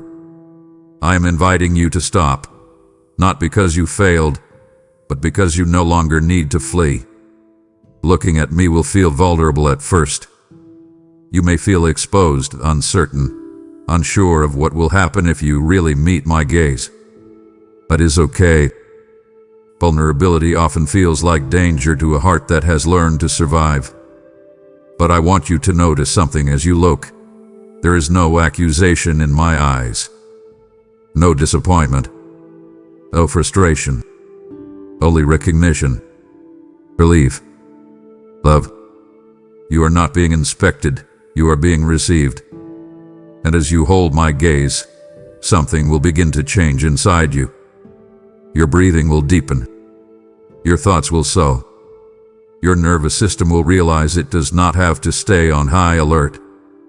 This is not a trap. This is not a test. This is safety revealing itself in relationship. My child, stopping is an act of trust. Looking is an act of courage. You are not being asked to commit to the rest of your life in this moment. You are being asked to be present now. To let yourself be here without planning your exit. To let yourself be known without controlling the outcome. I am not pulling you into something overwhelming. I am grounding you in something steady. You can stay here. You can breathe here. You can rest here. Nothing bad happens when you stop running toward me. What happens instead is this. You remember who you are. You remember you are not alone. You remember you were never abandoned. You remember that love had been waiting, not chasing, not scolding, not demanding, but inviting. So stop running, my beloved. Lift your eyes. Look at me. I am still here. And I will be here in the stillness, in the next step, and in every step after, walking with you, not ahead of you, not behind you, but beside you, always. My beloved child, let this truth settle deeper than fear ever reached. I never let you go. Not when you slipped from certainty into confusion. Not when your grip loosened because pain made your hands tremble. Not when you questioned whether you still belong. You may have felt yourself drifting, but drifting is not the same as being dropped. You may have stumbled, but stumbling is not the same as being abandoned. I did not loosen my hold when your strength failed. I tightened it. I did not step back when you faltered. I stepped closer. And even when you believed you were free falling through silence and unanswered questions, you were held, firmly, faithfully, forever. The lie told you that distance equaled disconnection. The truth is this: my grip is not dependent on your grasp. I am the one who holds when you cannot hold yourself. I held you through moments you barely survived, through nights when your thoughts raced and your chest felt heavy with unnamed grief, through decisions you made just to make it through the day. I held you when your faith felt thin, when hope flickered instead of burned, when prayers turned into sighs. I held you when you stopped expecting rescue and simply focused on enduring. I held you in the pauses, in the detours, in the long in-between seasons where progress felt invisible. You called it luck that you didn't break. You called it resilience that you didn't quit. But it was me. It was always me. Holding you steady when the ground beneath you shifted. Holding you upright when despair leaned too close. Holding you back from edges you didn't even see. My child, there were times you tried to pull away completely, emotionally, spiritually, relationally. You tested the distance, wondering if it would finally separate you from me. But separation does not happen where love refuses to release. I did not cling in desperation. I held in covenant. There is a difference. Desperation grabs to possess. Covenant holds to protect. And I have protected you fiercely. Protected your heart when it was vulnerable. Protected your future when you were uncertain. Protected your life when you underestimated its value. Even now, as you look back over your story, you may begin to notice the invisible restraint, the moments when something stopped you, redirected you, softened the blow. That was not coincidence. That was care. So when fear whispers, "What if I fall again?" hear my answer clearly. You will not fall out of my hands. When doubt asks, "What if I can't hold on this time?" know this, you do not have to. I never let you go. I am not holding you loosely. I am not holding you temporarily. I am holding you with intention, with strength, with love that does not tire. And as you step forward now, no longer running, no longer bracing, let your heart rest in this certainty. You are not responsible for securing yourself. You are already secure. You always have been. My beloved child, hear this with the full authority of love that sees beyond the present moment. This is not the end of your story. What you thought was final was only a pause. What you believed was failure was only formation. What felt like loss was often protection wearing the disguise of pain. You stood at moments where you thought, "This is as far as I go," but heaven whispered, "This is where you turn." Your story did not end when you ran. It did not end when you doubted. It did not end when you went quiet. It did not end when you felt stuck, delayed, or forgotten. Stories end when hope dies, and yours never did. It flickered a yes, a hint yes. It whispered instead of shouted. But it lived. And because it lived, the story continues. You assumed chapters closed because they hurt too much to reread. You assumed opportunities passed because time moved on without you. You assumed doors shut because you were not ready when they opened. But I am not limited by chapters or calendars. I am the author who writes restoration into margins and meaning into mass. I can return to scenes you thought were finished and reveal truths you could not see then. I can redeem years you believed were wasted and weave them into wisdom you will one day carry with confidence. Nothing you walked through disqualified you from what comes next. In fact, it prepared you for it, prepared your discernment, deepened your compassion, strengthened your endurance. You are not behind. You are becoming. My child, the future ahead of you is not built on the absence of struggle, it is built on the presence of me. And now that you are no longer running, now that you are willing to stay, to look, to listen, the story opens into a new movement. One marked not by panic but by peace. Not by striving but by trust. Not by isolation but by companionship. This next chapter will feel different, not because life suddenly becomes easy, but because you will no longer face it alone or afraid. You will walk with me, aware of my nearness, attentive to my guidance, grounded in the truth that you are held. So do not mourn what you think you lost. Do not grieve as though the ending has already been written. Lift your eyes and see the page turning. There is more to tell, more to heal, more to build, more to love. This is not the end of your story, my beloved. This is the beginning of a chapter written with rest instead of running, with trust instead of fear, with presence instead of distance. And I am here, still here, writing every line with you. My beloved child, this is the invitation your heart has been aching for. Even when you didn't know how to name it, come home as you are. Not fixed, not polished, not certain, not strong. As you are tired, cautious, hopeful, trembling, sincere. You have been waiting for a version of yourself that feels ready enough to return. You told yourself you would come back once you felt more faithful, more disciplined, more consistent, more confident.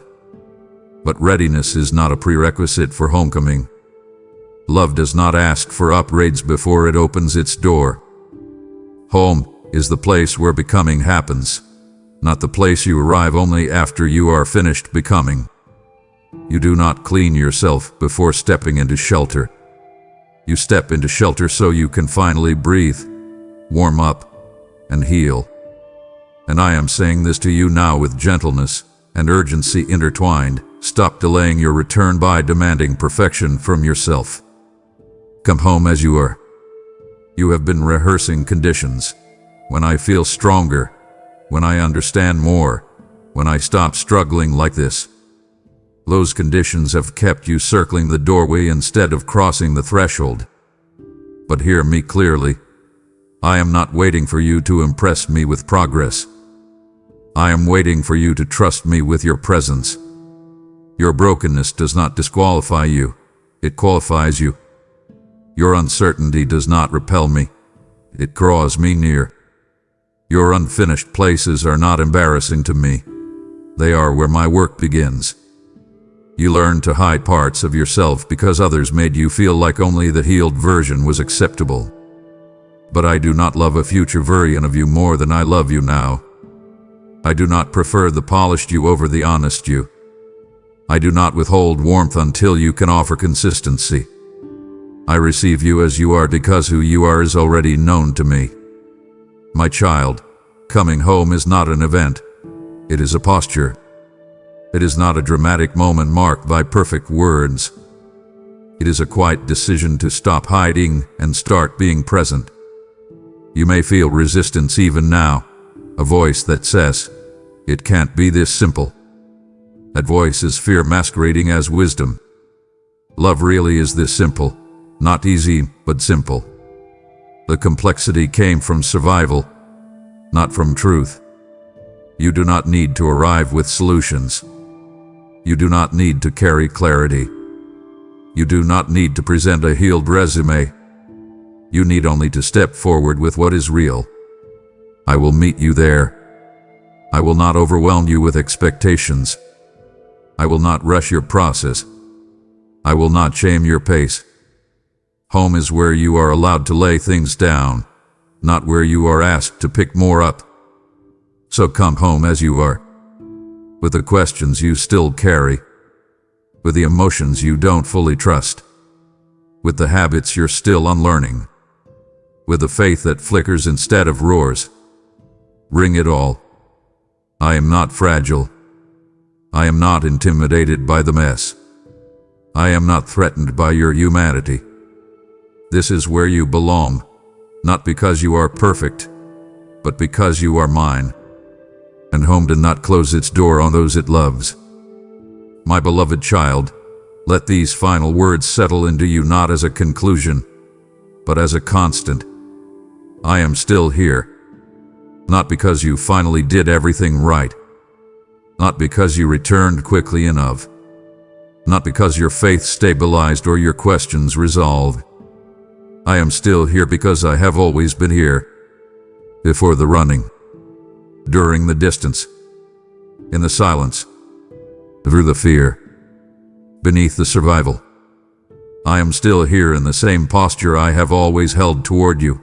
present, patient, faithful. And I need you to understand the power of that word still.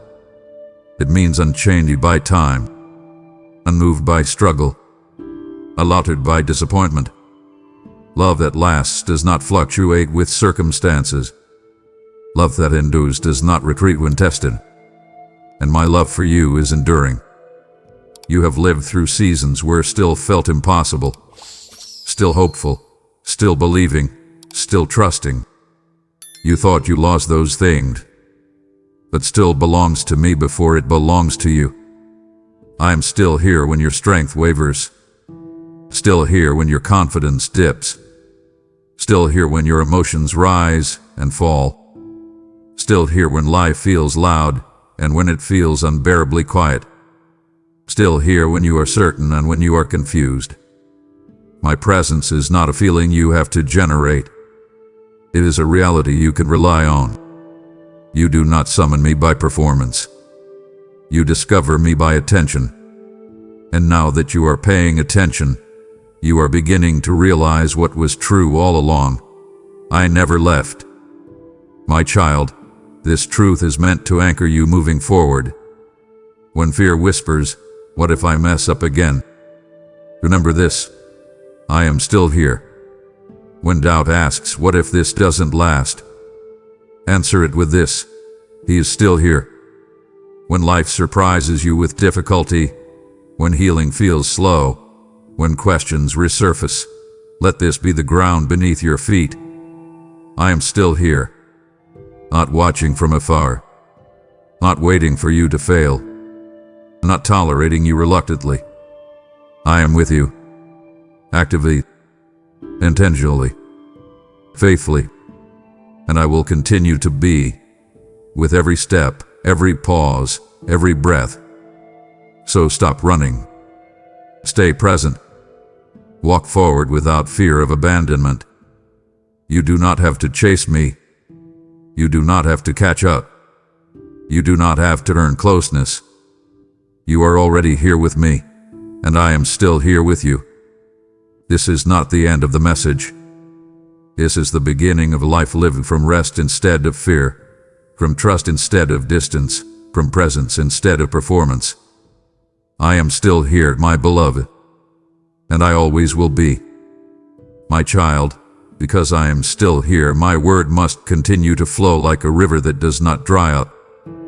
There are souls listening right now who need to hear that I have not left them, and I am sending that truth through this work. When you give, you become a living conduit, carrying fire where faith has grown cold and light where hope has dimmed. I am the God who multiplies loaves and fish, and what you place in my hands will feed many beyond what you see. This is not the end of the message, it is the expansion of it through your obedience. I will bless what you release, protect what concerns you, and increase what you place in my purpose. Act now. Support this mission through Super Thanks, membership, or PayPal, and walk forward knowing I am still here, working through you. My beloved child, do not let this moment pass in silence. If this word found you while you were running, while you were tired, while you were afraid to stop, then seal it with faith. Type in the comments, "I stop running." You are still here. Let that declaration be your turning point, your marker in the ground, your public yes to rest and return. As you write it, know this: you are not speaking into emptiness, you are responding to me, and I will meet you right where you stop. And now that you've named it, let the motion slow. You don't have to outrun what I've already caught up to. The moment you choose to stop is the moment I step closer, not with anger, but with authority and care. This pause isn't weakness, it's surrender. Stay right here, because the voice you're about to hear is the same one who's been calling you even while you ran. My child, stop. Right where you are, right in this moment, I command you to simply stop. I see the way your chest is heaving, not just from physical exertion, but from the weight of the life you are trying to carry on your own. You are running, and you have been running for a very long time. You are breathless, chasing after things that vanish like mist, fleeing from shadows that only exist in your mind. I see you darting through the chaos of your days, checking your phone, rushing to meetings, worrying about bills, and filling every silent moment with noise because you are terrified of what you might hear if things get quiet.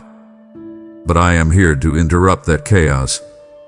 I am here to cut through the noise with a voice that is gentle, yes, but firm enough to shake the foundations of your fear. Freeze. Take a deep breath. Let the air fill your lungs and realize that it is I who gave you that breath. You are exhausted. I feel it in your bones. It is a deep, marrow-level weariness that sleep does not fix. You wake up tired. You go to bed with your mind racing, replaying conversations, calculating risks, and planning defenses for battles I never asked you to fight. You are like a soldier who has forgotten the war is over, still digging trenches in your backyard. You are running aimlessly, a frantic sprint on a treadmill that is moving fast but taking you nowhere. You look at your life and wonder why you feel so empty despite being so busy. It is because you are running away, not towards. I ask you the same question I asked Adam in the garden when he tried to hide from me among the trees. Where are you? I am not asking for your GPS location. I am asking about the state of your heart. Where are you inside? Are you lost in anxiety? Are you buried under shame? Are you hiding behind a mask of perfection and success so no one sees how scared you really are? You think that if you just keep moving, if you just keep achieving, if you just keep distracted, you won't have to face me. But my child, look beside you. Look to your right. Look to your left. I am right here. You have run 1,000 miles in your mind, but you have not moved an inch away from my presence. I want you to drop your shoulders, unclench your jaw. Listen to me. You cannot outrun your Creator. You cannot outrun the one who knit you together in your mother's womb. You act as if I am a distant spectator, watching you from a faraway cloud, waiting for you to cross a finish line before I applaud. That is a lie. I am the very ground you run upon. I am the air you are gasping for. I am the strength in your legs that you are using to run away from me. It is irony, my child, that you use the very life I give you to try and escape my love. You feel a knot in your stomach, don't you? The tightness that never seems to go away. That is not just stress. That is the exhausting effort of trying to be your own God, trying to control outcomes that are beyond your reach. Stop it. Stop trying to hold the world together. That is my job. I am the sustainer. You are the child. Your only job right now is to stop running and let me catch you. Actually, I do not even need to catch you, because I never left your side. You turned your back, you closed your eyes, and you started running into the dark. But I have been walking right next to you the whole time, waiting for you to turn around. Stop running from the silence. Stop running from your pain. Stop running from me. I am not here to judge you for the distance you tried to create. I am here to close the gap. I am here to tell you that the race is over. You do not have to perform anymore. You do not have to prove your worth by how fast you can go. I love you not for your speed, but for your soul. So hot. Plant your feet. Turn around. Face me. I am still here. I have always been here. And I am not going anywhere. My child, I need you to understand something very important about the space you think exists between us. You feel far away, don't you? You look at your life, at the mistakes you have made, and the time that has passed since we last truly spoke, and you measure the distance in miles. You think that because you have sinned, or because you have been busy, or because you have felt ashamed that you have somehow traveled to a place where I cannot reach you. You imagine that I am sitting on a throne light years away, disappointed, waiting for you to make the long journey back home. I tell you now, this distance is a lie. It is a trick of the light, a mirage created by your own guilt. I am not a God who lives in a temple made of stone, nor am I restricted by geography. I am omnipresent. As it is written, if you go up to the heavens, I am there. If you make your bed in the depths, I am there. There is nowhere you can flee from my spirit. You can run to the ends of the earth. You can bury yourself in your work. You can hide in a crowd of strangers. Or you can lock yourself in your room with the lights off. I am still right there. You often treat me like a clockmaker who wound up the universe and then walked away, leaving you to tick down the seconds alone. But I am not a distant mechanic. I am your abiding Father. I am the air in your lungs. I am the very thought that allows you to wonder where I am. You try to hide behind your busyness. You fill your calendar so that you do not have to feel my presence. You turn up the music in your car to drown out the silence where I speak. You chase success and accolades hoping they will build a wall between your heart and my gaze. But my child, those walls are made of glass. I see right through them. The distance you feel is not a matter of location. It is a condition of your heart. I have not moved. I have never moved. In all the time you have been running, I have not taken a single step away from you. You have simply turned your back.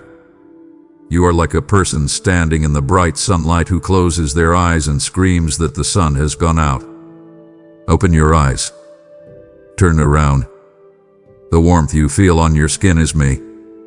Do not let the enemy convince you that you are too far gone. Do not let your feelings dictate your theology. Your feelings scream that you are alone, but my truth whispers that I will never leave you nor forsake you. The only thing separating us right now is your refusal to turn around and acknowledge that I am standing right next to you. Drop the illusion. Chatter the lie. Admit that I am here. Say it out loud right now. You are here. Feel the reality of that truth settle into your bones. You are not lost in the wilderness. You are just hiding in your own backyard, and I am waiting at the door. Let us look closely at this heart of yours, this frantic, beating heart that propels you to run. I want to ask you a question, and I want you to be honest with me, for I already know the answer. Why are you running? What is it that you are truly afraid of? You tell yourself you are running toward a goal, toward security, toward a better future. But deep down, we both know you are running from something. Is it fear? Is it the terrifying thought that if you stop, everything will catch up to you? I see the burden of guilt you carry. It is like a heavy rucksack you strapped on years ago and have forgotten how to take off. You think that if you slow down, the weight of your past mistakes will crush you. You are afraid to look me in the eye because you think I am angry. You have painted a picture of me in your mind, a judge with a gavel, ready to strike you down the moment you stop moving. You think I am keeping a record of every failure, waiting to present it to you. My child, hear me clearly. I am not angry. I am not waiting to punish you. I am waiting to heal you. Running is your defense mechanism. It is how you protect yourself from being vulnerable. If you keep moving, you don't have to feel the pain of that rejection from years ago. If you keep moving, you don't have to address the loneliness that gnaws at you late at night. You use speed as a shield, but I see the specific pain that drives your pace. I see the words that were spoken over you that made you feel small. I see the failure that made you feel like you had to prove your worth every single day. You are running because you are afraid of being known. You think that if I really saw you, the messy, broken, imperfect parts of you, I would turn away. But I already see you. I see the secrets you hide in the dark. I see the tears you cry when no one is watching. And I love you still. I love you completely. Your running does not hide you from me. It only exhausts you. I want you to stop and examine your fear. What is the worst that could happen if you stopped running today? You might feel the pain. Yes. You might feel the grief. Yes. But you would also feel my arms wrapping around you. You would feel the relief of no longer having to carry it all alone.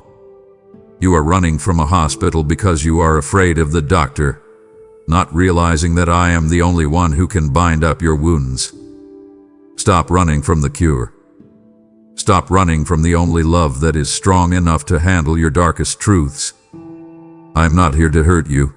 I am here to hold you. My child, let us talk about the cloak you are wearing. It is heavy. It is suffocating, and it was never meant for your shoulders. It is the cloak of shame. Just as Adam and Eve sewed fig leaves together to cover their nakedness when they heard my voice, you have stitched together a covering of shame and hiding. You tell yourself that you are unworthy of my presence. You look at your hands and see them as unclean. You look at your heart and see it as damaged goods. Shame whispers to you that you are not just someone who made a mistake, but that you are a mistake. This shame convinces you that you must clean yourself up before you stop running. You think, I will go to God when I have my act together. I will pray again when I have stopped sinning. I will return when I am worthy. My child, listen to me. That is a lie from the pit of hell. You cannot clean yourself up. You cannot wash away your own stains. If you could, I would not have needed to send my son to the cross. I despise shame. I hate it with a holy passion because it hurts you. It keeps you from me. It acts as a barrier, preventing my love from touching the places that need it most. You think your shame honors me, that it shows you are sorry. But shame is not repentance. Repentance is turning toward me. Shame is turning away from me. Shame says, I am too bad for God. Faith says, God is too good to leave me this way. The cross was the final answer to your shame. When Jesus hung there, he took your shame upon himself. He was exposed so that you could be covered. He was rejected so that you could be accepted. It is finished. The debt is paid. There is no condemnation for those who are in Christ Jesus. So why do you still carry the bill? Why do you still run as if the debt collector is chasing you? I invite you, right now, to drop that cloak. You do not have to be perfect to come to me. You just have to be yours. I want you to imagine yourself taking off that heavy, dark coat of shame. Let it fall to the floor. Step out of it. Kick it aside. Stand before me in the truth of who you are, my beloved creation. I do not turn my face from you. I look at you with eyes of mercy, not judgment. You are welcome here. You are wanted here. Your shame has no place in my presence. Drop it at my feet immediately and breathe the air of freedom. I see where you run when the silence gets too loud. You run into the arms of the world. You run to your phone, scrolling for hours through the lives of others, hoping to numb the ache in your own soul. You run to food, to drink, to shopping, to relationships that you know are not right for you. You try to fill an eternal hole in your heart with temporary dirt. You think that if you can just find enough pleasure, enough money, enough distraction, you will finally feel okay. But let me ask you, has it worked? You are like a man trying to quench his thirst by drinking salt water. The more you drink, the thirstier you become. The world offers you neon lights and loud noises to drown out my still, small voice. It keeps you spinning, keep you wanting, keeps you comparing yourself to everyone else. It drains you. It demands your performance, your image, your energy, and it gives you nothing back but emptiness. Remember the prodigal son. He ran away to a far country. He spent everything he had on wild living. And where did he end up? In a pig pen, starving, wishing he could eat the husks that the pigs were eating. That is what the world offers you in the end, husks. Empty shells that look like food but have no life in them. You are exhausted because you are chasing things that have no soul. You are trying to find life in things that are dead. I want you to see the trap for what it is. It is a diversion. It is a strategy to keep you from the only source of living water. The world says, buy this, achieve this, look like this, and you will be happy. I say, come to me, and you will find rest. The world takes from you. I sustain you. The world demands you earn your place. I give you a seat at my table freely. Stop feeding the pigs. Stop trying to find nourishment in the wasteland. Come home. Come back to the source. I have a robe, a ring, and a feast waiting for you. But you cannot receive them while you are still chasing the illusions of the world. Put down the distraction. Turn off the noise. Silence the notifications. Come sit with me. I am the bread of life. I am the water that, if you drink it, you will never thirst again.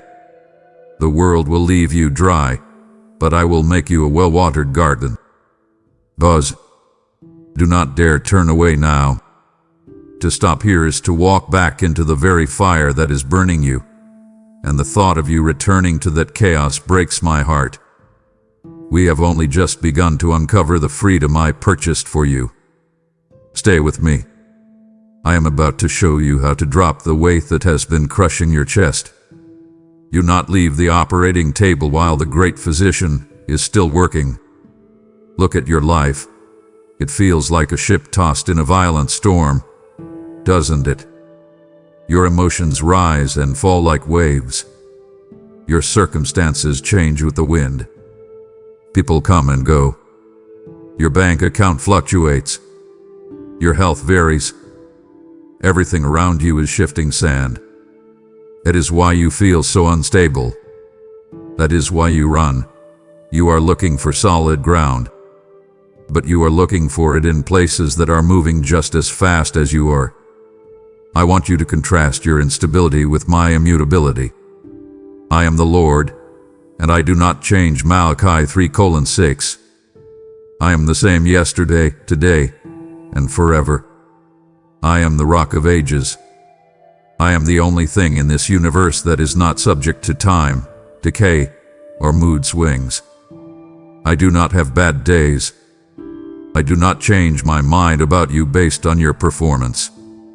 My love for you is not a stock market that goes up and down. It is a constant, fixed reality. Your failures do not change my character. You might fail 1,000 times, but I remain faithful. You might run away, but I remain present. You might doubt, but I remain truth. I am the safe harbor, not the stormy sea. You have been trying to anchor your boat to other boats, to people, to jobs, to feelings. And when they drift, you drift. It is time to drop your anchor into me.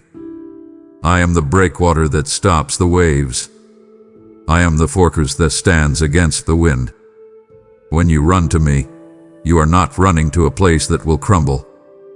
You are securing yourself to something eternal. Stop trusting in your own ability to keep your balance. You cannot. The world is too slippery. Trust in my ability to hold you up. My love is the constant variable in the equation of your life. No matter what unknown variables you face tomorrow, loss, change, fear, my love remains the fixed constant. I am here to stay. I am the foundation that cannot be shaken. Build your house on me, And when the rains fall and the floods come, you will not fall. Stop running on the sand. Come stand on the rock. Feel the solidity of my promise beneath your feet. I am your God, and I will not be moved. My child, I see the ticket you are holding in your hand. It is not a literal paper ticket, but it is a decision you have made in your heart. You are trying to buy passage to Tarshish. You are trying to go in the exact opposite direction of where I have called you to go. You know the story of Jonah well, but you treat it like a fairy tale rather than a mirror. Look closely. You are Jonah. You have heard my voice whisper a direction, a calling, a reconciliation, a step of faith, a change in your life, and it terrified you. So what did you do? You ran down to the harbor. You looked for the first ship leaving for anywhere but here. You paid the fare with your peace of mind, and now you are sleeping in the bottom of the boat, hoping that if you just stay asleep, you can escape the destiny I have written for you. But listen to the wind howling outside your boat. Do you feel the waves rocking your life? Do you feel the instability, the chaos, the sudden storms that seem to come out of nowhere? You are blaming the devil. You are blaming your boss. You are blaming the economy. But I need you to understand something very difficult but necessary. I sent the storm. I did not send it to drown you. I sent it to wake you up. I sent it to slow you down. The storm is my severe mercy. It is my love putting up a roadblock because the path you are on leads to destruction. You think you can outrun your purpose. You think you can hide from your calling in a sea of distractions. I am the Lord of the sea. I am the wind. I am the great fish waiting to swallow you up, not to digest you, but to save you from drowning and spit you back out onto the shores of my will. You are running because you do not trust my character. You think that if you go to Nineveh, if you do the hard thing I am asking you to do, it will result in your misery. You think my plans for you are restrictive, boring, or painful. But I tell you, your rebellion is far more painful than your obedience ever will be. The misery you feel right now, the anxiety, the restlessness, the fear, is the result of fighting against the current of my grace. You are swimming upstream, exhausting yourself, while I am calling you to float in the river of my purpose. Stop running from your calling. Stop avoiding that conversation. Stop putting off that ministry. Stop ignoring the gifts I have placed inside you. You are trying to be someone else because you are afraid of being who I made you to be. You are hiding in a career that makes you money but kills your soul. You are hiding in a relationship that is comfortable but compromises your integrity. That is your Tarshish, and it will not work. The ship will not make it to port. I love you too much to let you succeed in running away from me. Surrender is not defeat, my child. It is alignment. It is the moment the gears finally lock into place and the machine starts working as it was designed. When you stop running and say, "Here I am, Lord, send me," the storm will cease. The waves will calm. You will find that the very thing you were running from, my will, is actually the only place where you will find true peace. Come out of the hull of the ship. Come up to the deck. Face the wind. And say yes. Your destiny is not behind you. It is waiting for you to turn around. I need to speak to you about the heavy stone you are carrying in your pocket. No, it is not a stone. It is a boulder, and you have dragged it around for years. It is the weight of unforgiveness. You are running, not just from your own sin, but from the pain someone else caused you. I see the face that flashes in your mind when I say the word forgive. I see the betrayal. I see the abuse. I see the abandonment. I see the unfairness of it all. And I see how you have decided that the only way to survive is to run away from that pain. to build a fortress of bitterness, and to vow that you will never let anyone hurt you like that again. But look at what this running is doing to you. You are drinking poison and expecting the other person to die. You are running to escape the memory, but the bitterness is shackled to your ankle. Every step you take, it drags behind you, slowing you down, wearing you out. You think that by holding on to this grudge, you are punishing them. You think your anger is a shield. But my child, it is not a shield. It is a prison cell. And you are the one locked inside, not them. They may be out living their life, oblivious to your turmoil, while you are trapped in a cycle of replaying the hurt over and over again. I command you to forgive, not because what they did was right, not because it didn't matter. It mattered to me. I saw it, and I wept with you. I am the God of justice, and I will handle them. But I command you to forgive for your sake. I want you free. I want you to stop running from the past. Forgiveness is not saying, "It's okay." Forgiveness is saying, "I will no longer allow this person to control my future. I am handing the debt over to God." You are running because you are afraid to feel the pain again. You think that if you let go of the anger, you will be vulnerable.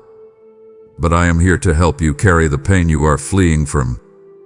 You do not have to process this alone. I am the healer of the brokenhearted. But I cannot heal a wound that you refuse to uncover. You have wrapped your wound in layers of resentment and silence. Uncover it. Let me see it.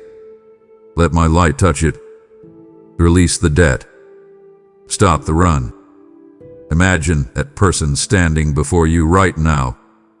Imagine the debt they owe you, the apology they never gave, the childhood they stole, the trust they broke. Now, imagine handing that bill to me. I paid for their sins on the cross just as I paid for yours. Let me handle the accounting. Your job is to cut the chain. The moment you release them, you will realize that you were the prisoner all along. And suddenly, your legs will feel light. The exhaustion will lift. You will be able to walk, to breathe, to live again. Do not let their sin against you become your sin of bitterness. Drop the rock. Walk feet. I want to address the treadmill you have been running on for most of your life. It is the treadmill of performance. Somewhere along the way, you believed a lie. You believed that my love for you is a wage that you earn, not a gift that you receive. You think that I am a boss who is checking your time card. You think that if you pray enough, read enough, serve enough, give enough, and act holy enough, then, and only then, will I be pleased with you. So you run. You strive. You work yourself into the ground, trying to impress me. And when you stumble, when you miss a day, when you sin, you panic. You run faster, trying to make up for lost time, terrified that I am about to fire you from the position of child of God. Oh, my beloved, how you have misunderstood my heart. I do not love you because of what you do. I love you because of who you are. You are mine. I loved you before you were born. I loved you when you were formed in the womb. I loved you at your darkest moment, when you had nothing to offer me but your sin and your need. Do you really think that now, after I have saved you, I expect you to pay me back? Do you think my grace is a loan? Grace is not a wage for the swift, it is a gift for the weak. You are acting like an employee who is afraid of losing their job. But you are not my employee. You are my son. You are my daughter. A son does not have to earn his seat at the dinner table. He just comes home. I want you to stop working so hard to be loved. You are already loved. There is nothing you can do to make me love you more, and there is absolutely nothing you can do to make me love you less. My love is a fixed reality. It is settled. The cross settled it. When I say, "Be still and know that I am God," I am telling you to cease the effort. Cease the striving. Stop trying to polish your image. Stop trying to hide your weaknesses. I know you are weak. That is why I promise to be your strength. I am not looking for a champion runner. I am looking for a dependent child. I am not looking for your achievements. I am looking for your heart. Get off the treadmill. It is going nowhere. Step off the machine of religion that demands you perform to be accepted. Step onto the solid ground of relationship. Breathe. Relax. You don't have to impress me. I am already crazy about you. I look at you and I smile, not because you did everything right today, but simply because you exist. You are my delight. So stop running to earn a prize you already possess. You have the prize. You have me. My child, there is a specific kind of running that looks very noble on the outside but is deadly on the inside. It is running for me instead of walking with me. You are busy. Your calendar is full of good things. You are serving at the church. You are helping your neighbors. You are leading the Bible study. You are volunteering. You are saying yes to every request. Everyone looks at you and thinks, "Wow, what a faithful servant." But I look at your heart and I see a wasteland. I see a dry well. You are pouring out water for everyone else, but you have not taken a drink yourself in a very long time. You are suffering from the Martha syndrome. You are busy in the kitchen, clanging the pots and pans, frustrated, anxious, and secretly resentful, while I am sitting in the living room waiting for you to just sit at my feet. You think that your activity is evidence of your intimacy. It is not. You can do miracles in my name and still be a stranger to me. I desire mercy, not sacrifice. I desire the knowledge of God more than burnt offerings. I want you, not just your labor. This frantic pace of ministry and service is a form of hiding.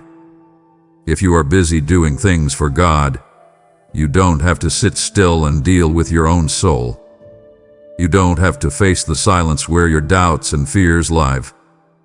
So you fill the silence with noise, holy noise, but noise nonetheless. You are running on empty fumes. You are snapping at your family. You are cynical. You are tired. You pray, but your words hit the ceiling. You read the Bible, but it feels like a textbook, not a love letter. These are the warning lights on your dashboard blinking red. My child, come back to the source. You cannot give what you do not have. You are trying to feed the multitude with an empty basket. Come to the waters. Come and drink. Let your work cease for a season if it must, so that your heart can beat again.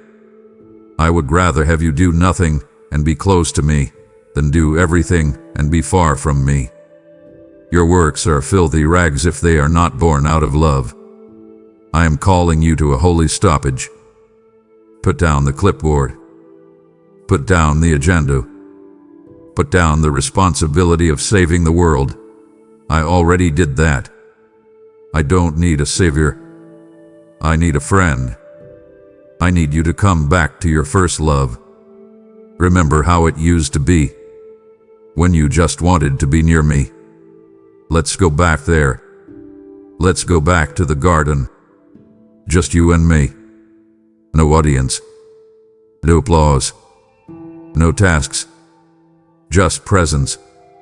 Stop running for God and start resting in God. My child, you have learned that you cannot earn my love by running yourself into the ground, but you can extend my love by sowing into my kingdom. There are millions still breathless, still frantic, and still deaf to my whisper because the noise of the world is too loud.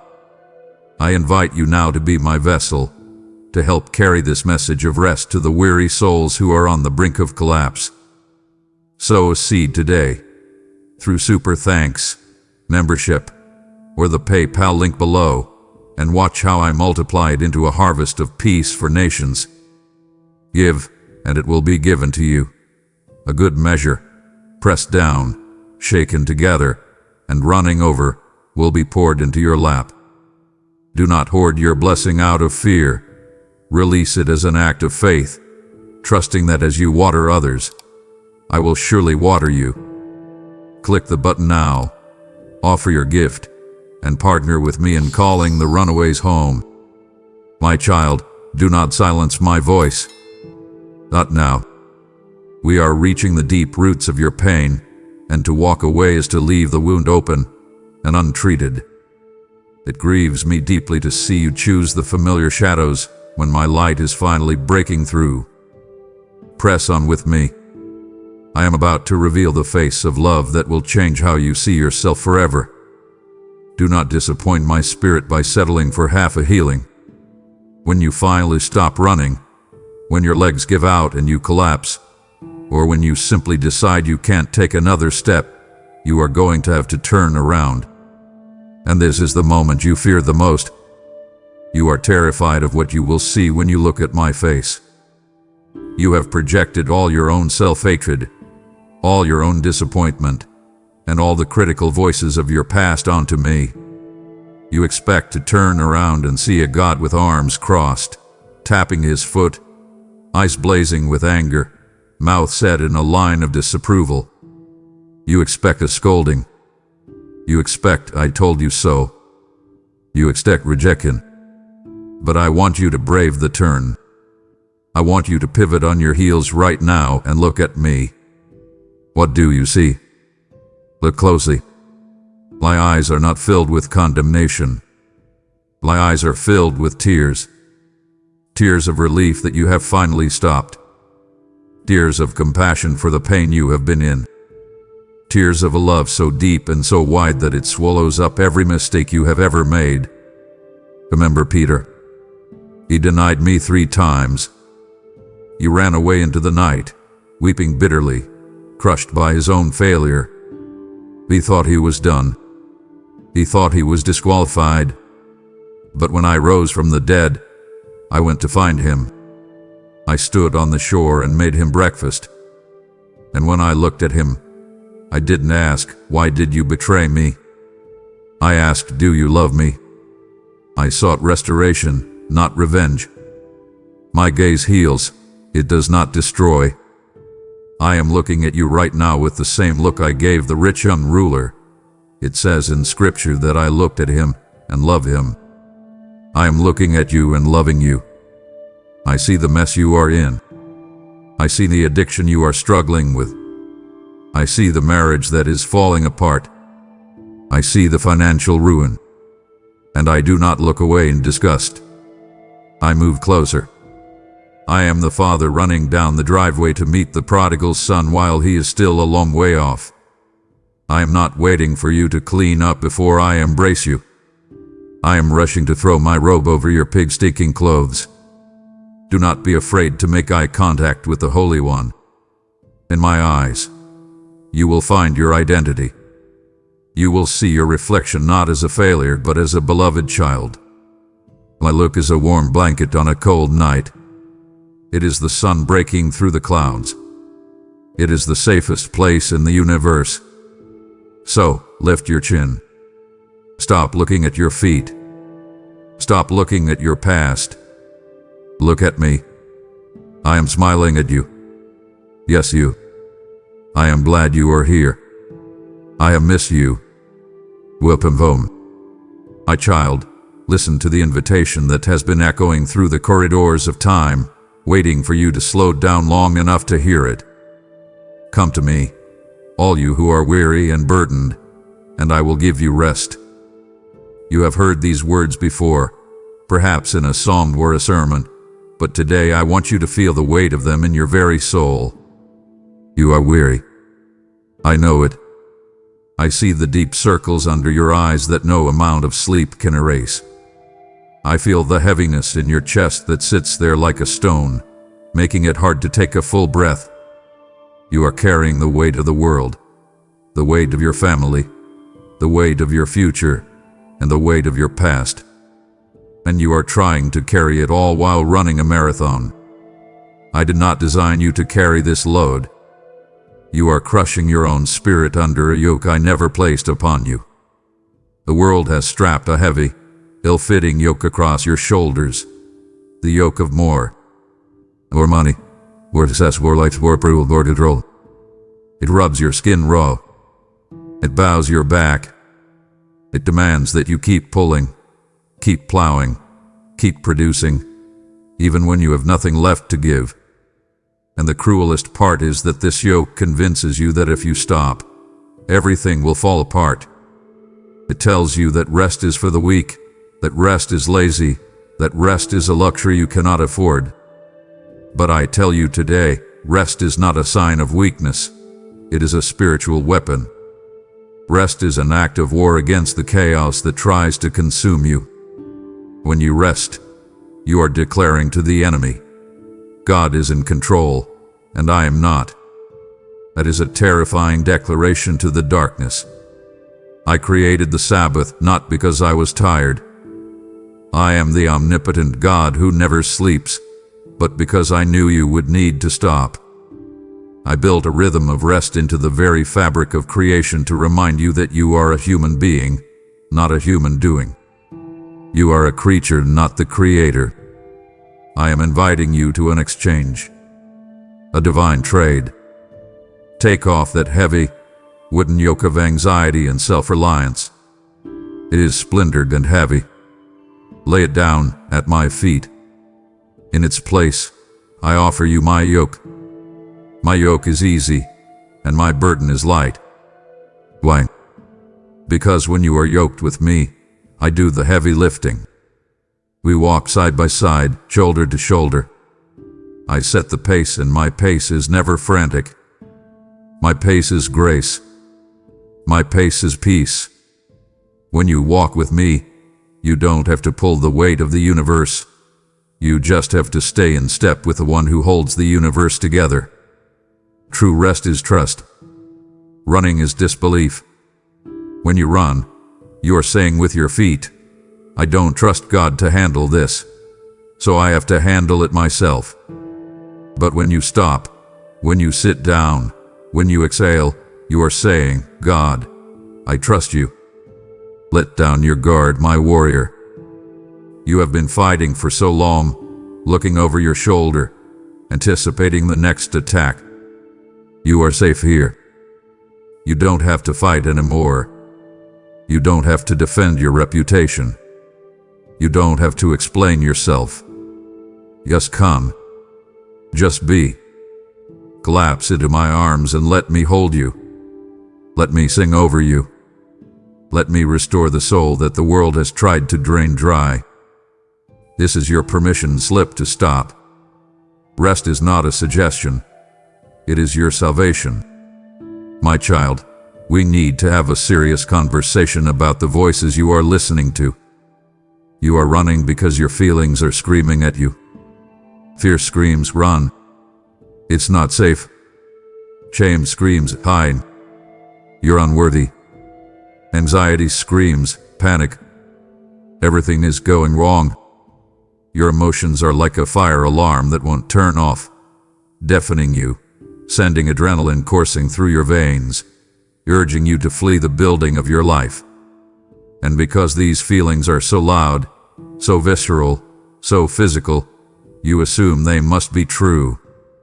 You treat your emotions as if they are prophets, predicting a disaster that hasn't happened yet. But I am here to tell you, your feelings are real, but they are not always true. The heart is deceitful above all things. It changes like the weather. If you navigate your life by the compass of your emotions, you will always be lost, spinning in circles, chasing security, but never finding it. You must learn to ground yourself in my truth, which is the only solid rock in the shifting sea of your soul. My truth says, stand. My truth says, I am with you. My truth says, you are more than a conqueror. When your feelings say, I am alone, my truth says, I will never leave you. When your feelings say, I am a failure, my truth says you are my masterpiece. When your feelings say, this is the end, my truth says, I know the plans I have for you, plans for a future and a hope. Who will you believe? The panic of the moment or the promise of eternity?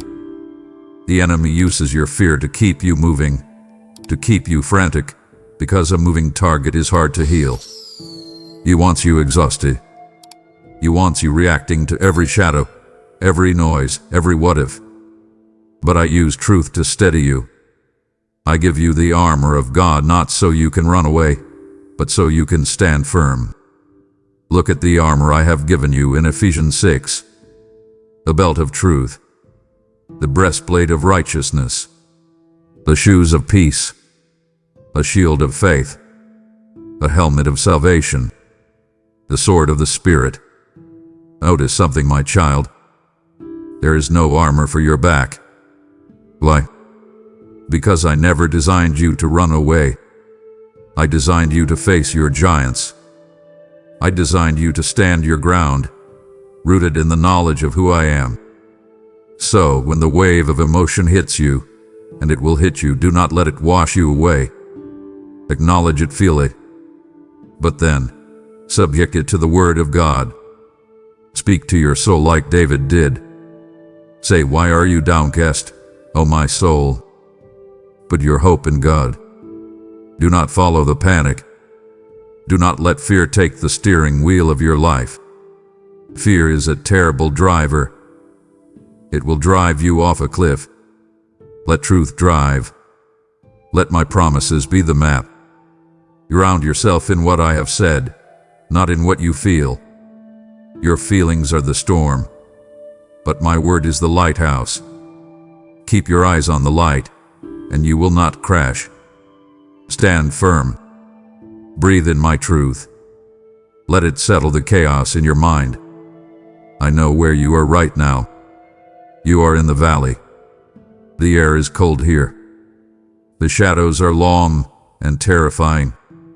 You look around and all you see are cliffs on either side, trapping you, blocking out the sun. It feels like death. It feels like loss. It feels like the end.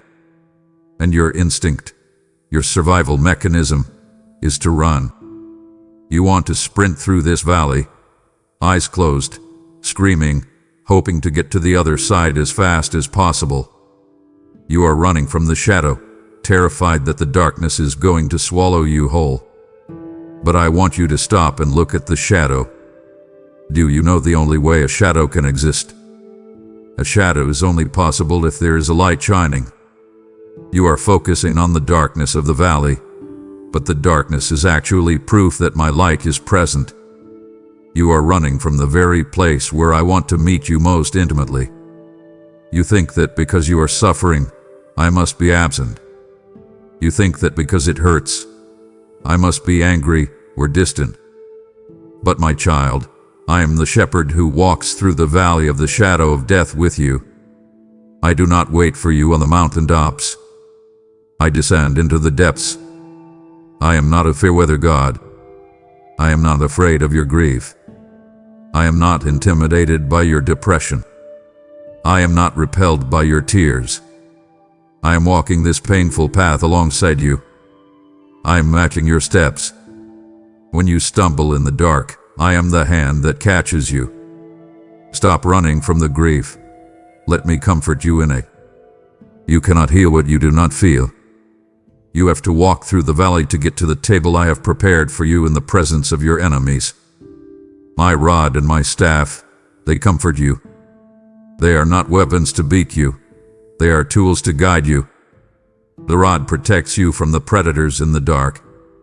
The staff pulls you back when you get too close to the edge.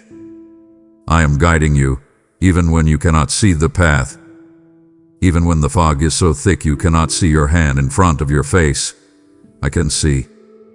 I know the way out. I know how long this valley lasts.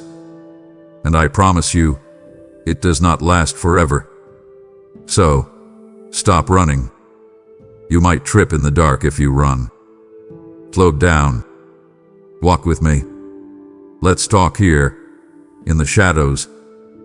Tell me about your pain. Tell me about your fear. I can handle it.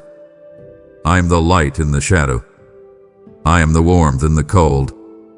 I am the presence that turns the valley of weeping into a door of hope. Do not fear the evil, for I am with you. My presence is your protection. We will walk through this together, step by step, until we see the sun rise again. And we will see the sunrise again. You remember my servant Elijah. He was a mighty prophet, a man of power, yet he ran for his life into the wilderness, collapsed under a broom tree, and prayed to die. He was exhausted, terrified, and burned out. Sound familiar? He ran all the way to a cave on a mountain, hiding from the threats of the world. And there, I told him to stand on the mountain, for I was about to pass by. A great and powerful wind tore the mountains apart, but I was not in the wind. After the wind, there was an earthquake, but I was not in the earthquake. After the earthquake came a fire, but I was not in the fire. And after the fire came a gentle whisper, a still, small voice. And that is when Elijah covered his face and listened. My child, you are looking for me in the earthquake. You want a sign. You want a thundercloud. You want the ground to shake and a billboard to appear in the sky telling you exactly what to do. You want the loud, undeniable miracle that forces you to stop running. But that is not how I usually speak to the hearts of my beloved. I speak in a whisper. Why? Because to hear a whisper, you have to be close. You have to lean in. You have to be intimate. A shout is for someone far away, a whisper is for someone right next to you. You cannot hear me while your feet are pounding the pavement. You cannot hear me while your headphones are blasting the noise of the world. You cannot hear me while your mind is screaming with anxiety. The noise of your life, the traffic, the notifications, the opinions of others, the news cycle, the inner critic, is drowning out the frequency of my grace. I am speaking to you all the time, but you are tuned to the wrong station. Quietness is the classroom of the Holy Spirit. I am calling you to silence. I know silence scares you. I know you are afraid that in the silence, you will have to face yourself. But in the silence, you will face me. And I am not scary. I am whispering your new name. I am whispering words of love, of direction, of affirmation. I am whispering, you are mine. You are safe. You are forgiven. Tune your ear to me. Create a sanctuary of silence in your day. Turn off the car radio. Put the phone in the other room. Sit in the chair and just listen. At first, your mind will be noisy, but it's okay. Let the noise settle like dust in a sunbeam. Wait. Wait for the whisper. It will come. It will sound like peace. It will sound like a thought that is too good, too pure, too loving to be your own. That is me. I am right here, whispering into your heart. Stop running so you can hear what I have to say. Silence is not empty. It is full of my presence. Do not pull away. I am leaning in close. I am about to whisper secrets that will unlock your destiny, and it would crush me to speak these promises into an empty room. You are trembling on the brink of the very revelation you have prayed for in the dark. Do not let the enemy steal this moment. Dave, listen. The breakthrough is not coming. It is here. My child, let us get to the root of why you are running. You run because deep down, you still think like an orphan. An orphan runs to survive. An orphan knows that if they don't hunt for food, they don't eat. If they don't protect themselves, no one else will. If they don't fight for a spot, they will be left out in the cold. An orphan lives in a mindset of scarcity. There is never enough love, never enough money, never enough safety. So they hustle. They strive. They manipulate.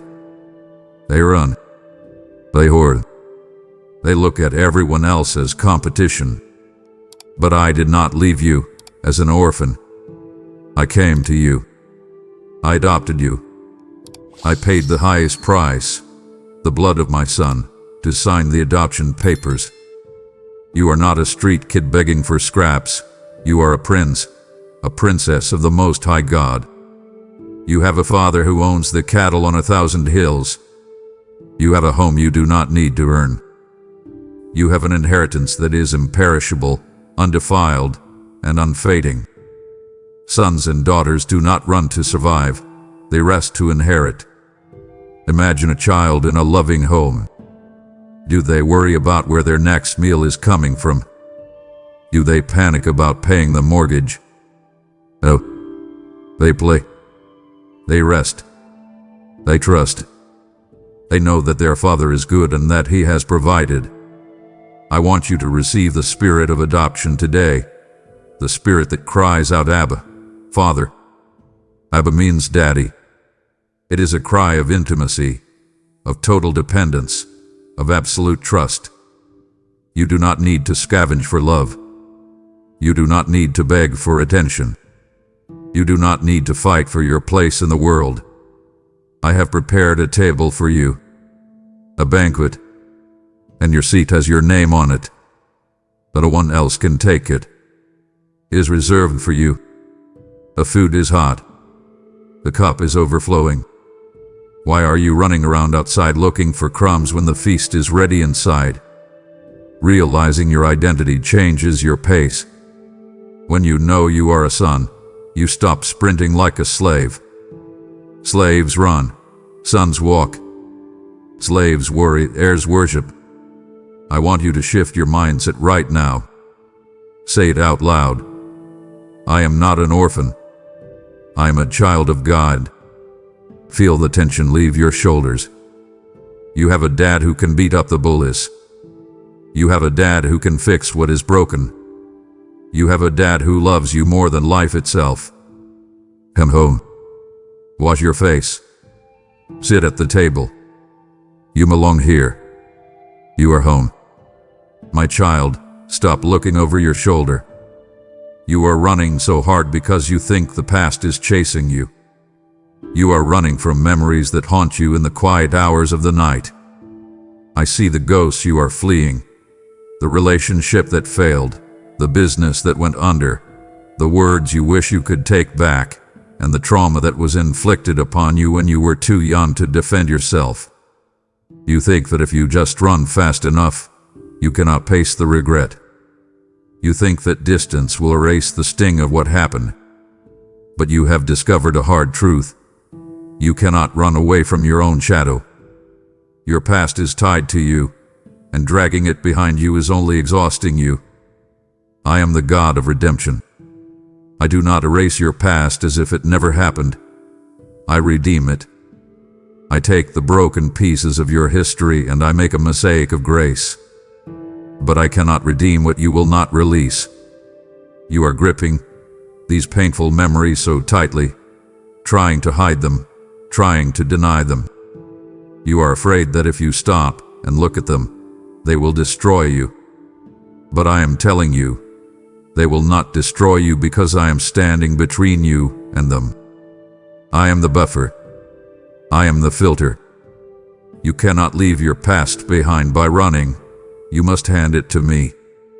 Give me the shame of that night. Give me the pain of that betrayal. Give me the bitterness of that loss. I am the only one strong enough to handle it. Remember Lot's wife? She looked back. She was consumed by what she was leaving behind instead of focusing on where she was going. Do not be like her. Do not let your past calcify you into a pillar of salt, frozen, stuck, and lifeless. Look forward. Look at me. I hold every tear you have ever cried in a bottle. Nothing you have been through is wasted. I saw it all. I was there when you were hurt. I was there when you failed. And I am telling you now that your history does not define your destiny. I am the author of your story, and I am writing a new chapter. But we cannot start the new chapter if you are still frantically trying to rip out the pages of the old one. Let me heal the wounds you are trying to ignore. Let my love touch the scars. Scars are not signs of defeat. They are signs of healing. They are proof that you survived. Stop running from the person you used to be. That version of you is gone. You are a new creation in me. The old has passed away. Behold, the new has come. But you must believe it. You must stop visiting the grave of your past mistakes. Come away from the cemetery. Come into the garden of today. I am doing a new thing. Do you not perceive it? I am making a way in the wilderness and streams in the wasteland. Your past is a reference point, not a residence. You don't live there anymore. You live with me. So, let go of the heavy baggage. Drop it right here, right now. Walk away from it and don't look back. Walk towards me. My child, you have the right instinct. You know you need to run. But you are running in the wrong direction. You are running away from trouble, fleeing into isolation, hoping that if you build walls high enough, no one can hurt you again. But isolation is not safety. It is a prison. I am calling you to a different kind of running. I want you to run into me. I am a strong tower. The righteous run into it and are safe. Notice the difference. You don't run away from the battle to be safe. You run into my presence. The world is a dangerous place. I know you feel exposed. I know you feel like a target. That is why I offer you a fortress. But you cannot experience the safety of the fortress if you are standing outside the gates, frantically pacing back and forth, trying to fight the enemy with your own small sword. The gates are open. I am standing there, waving you in. Come inside, I say. Come in here where the arrows cannot reach you. This is the secret of the secret place mentioned in Psalm 91. He who dwells in the shelter of the Most High will rest in the shadow of the Almighty. You cannot rest in my shadow if you are running away from me. You have to get close. You have to come under my wings. Have you ever seen a mother hen gather her chicks when a hawk is circling? She spreads her wings and the chicks run underneath. They disappear into her feathers. They are hidden. That is what I want to do for you. I want to cover you with my feathers. Under my wings, you will find refuge. My faithfulness will be your shield and rampart. You are trying to hide from me because you think I am part of the threat. You think I am going to judge you or demand more from you. But I am not the hawk. I am the hen. I am the protector. Hiding in me is the only way to find true peace. Stop trying to build your own bunker out of money, or control, or cynicism. Those walls will crumble. My walls are eternal. True security is found in surrender. It is the moment you stop fighting to protect yourself and let me protect you. It is the moment you say, God, I am coming in. I am locking the door behind me.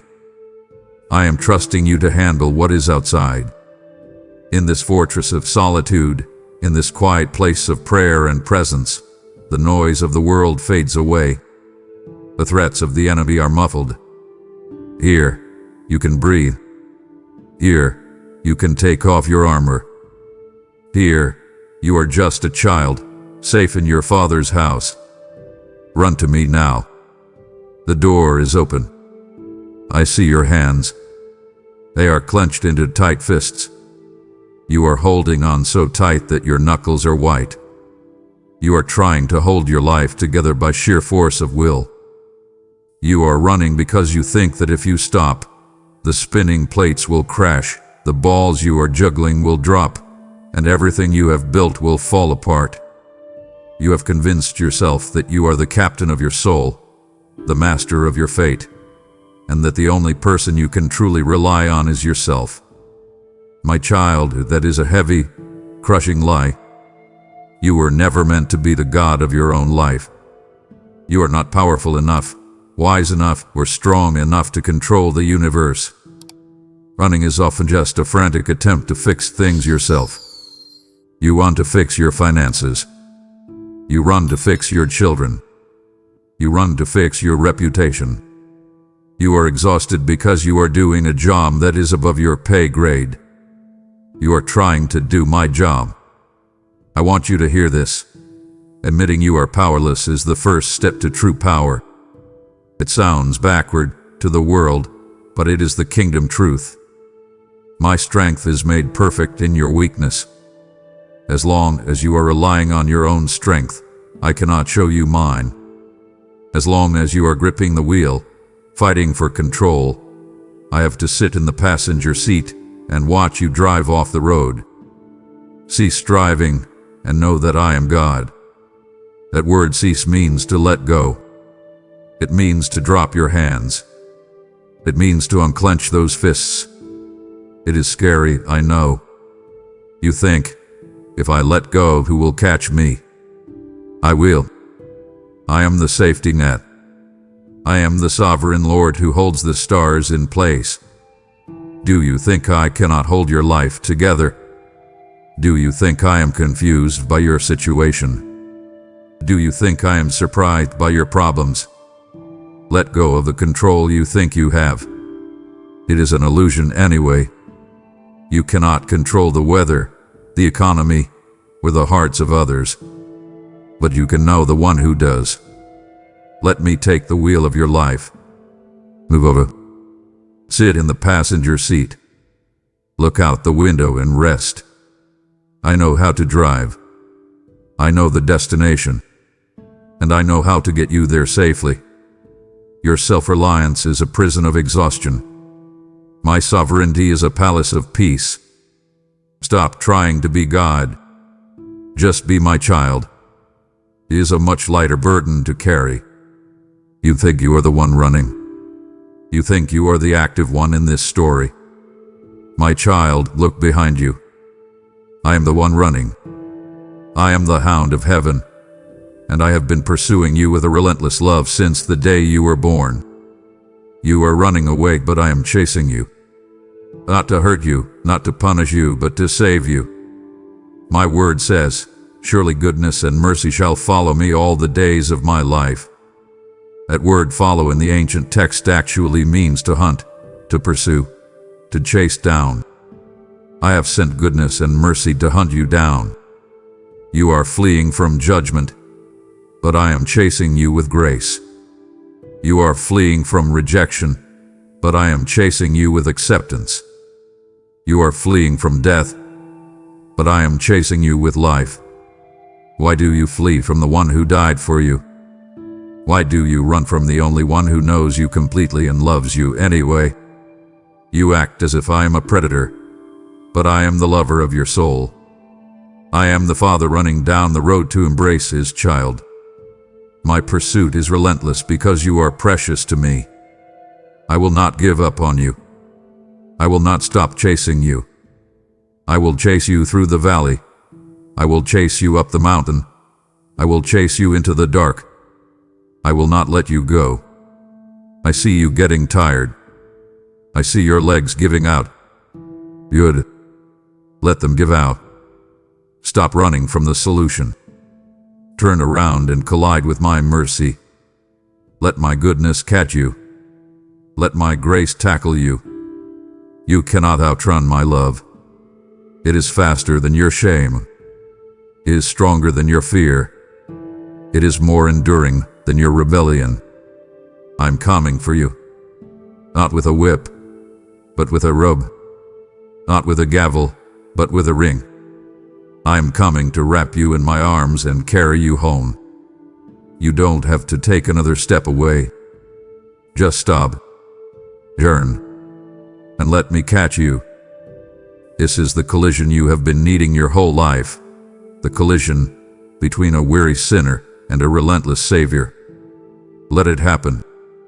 I have pursued you with relentless mercy, and now I ask you to join me in the pursuit of others who are lost in the dark. This ministry is my net, cast into the deep digital sea to catch those who are drowning in fear, exhaustion, and shame. Will you help me pull them in? By supporting this work today, whether through a donation or joining as a member, you are not just giving money, you are giving breath to the breathless and hope to the hopeless. He who refreshes others will himself be refreshed. This is my promise to you as you open your hand to support my word. Do not let this moment pass without action. Let your generosity be the echo of my love chasing down another soul. Click the link in the description or use Super Thanks right now and seal your partnership with my kingdom purpose. Do not disconnect. Look at me. To leave now is to reject the embrace I have run across eternity to give you. I am pursuing you with a jealous, consuming love. Do not grieve me by turning back to the wasteland when the banquet table is in sight. We are always home. Take these final steps with me. Your victory is waiting in the next breath. I know what scares you the most. It is not the past. It is the future. It is the what ifs. What if I lose my job? What if the doctor calls with bad news? What if I end up alone? What if I fail? You run because you are trying to outrun the unknown. You are trying to secure your future, map out every contingency, and build a safety net so tight that nothing bad can ever happen to you. You are afraid of the dark room of tomorrow. But my child, I am already in your tomorrow. I am the Alpha and the Omega, the beginning and the end. I am not bound by time. I am already standing in your next year. I am already standing at your funeral, and I am already standing at your resurrection. I have seen the end from the beginning, and I am telling you, it is going to be okay. Faith is walking without seeing the full map. I rarely give my children a map. I give them a compass. I give them a guide. You don't need to know the way. You just need to know the guide. If you are walking with the one who created the terrain, you don't need to worry about the path. I know where the cliffs are. I know where the water is. I know the safe way through the wilderness. You are paralyzed by the doors you are afraid of. You stand before the door of the future and you shake because you don't have the key. But I hold the keys. I hold the keys to death and Hades, and I certainly hold the keys to your life. When you get to the door, I will be there to open it. You don't need the key right now. You just need to keep walking with me. Stop forecasting disaster. You are using your imagination, a gift I gave you to dream with me, to create nightmares. You are writing horror stories about your future that haven't happened yet. Stop it. For it is my faithfulness. Look at your past. Have I ever failed you? Have I not provided? Have I not sustained you? I am the same God. I will be faithful tomorrow just as I was faithful yesterday. Trusting the unknown is actually trusting the knower. I know. And because I know, you can rest. You can stop running from a future you cannot control and start trusting the God who controls the future. Give me your what-ifs. Exchange them for even those. Even though I walk through the valley, I will fear no evil. Even though the earth give way, I will not be shaken. Why? Because I am with you. That is the only guarantee you need. Stop running from tomorrow. Walk with me today. That is enough. My child, look at the ground beneath your feet. It is cracked, dry, and dusty. It looks like a desert that has not seen rain in years.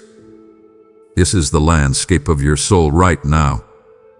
You have been running for so long under the scorching sun of self-reliance, trying to make things grow in a wasteland, that you are spiritually dehydrated. Your tongue cleaves to the roof of your mouth. Your thoughts are brittle. Your patience is dried up. You snap at the people you love because you have no moisture left in your spirit to offer grace. You are parched. And the tragedy is that you are running past the very well that could save you, looking for a mirage on the horizon. I want to pour out my spirit upon your dry ground. I am not a God who withholds water from the thirsty. I am the God who makes rivers flow in the desert. But you cannot drink while you are running. You cannot catch the rain if you are sprinting to find shelter from the very clouds I sent to bless you. You have to stop. You have to look up. You have to open your mouth and receive. The refreshing rain of my presence is falling right now, but you are too busy holding up the umbrella of your pride, trying to stay strong, trying to stay composed.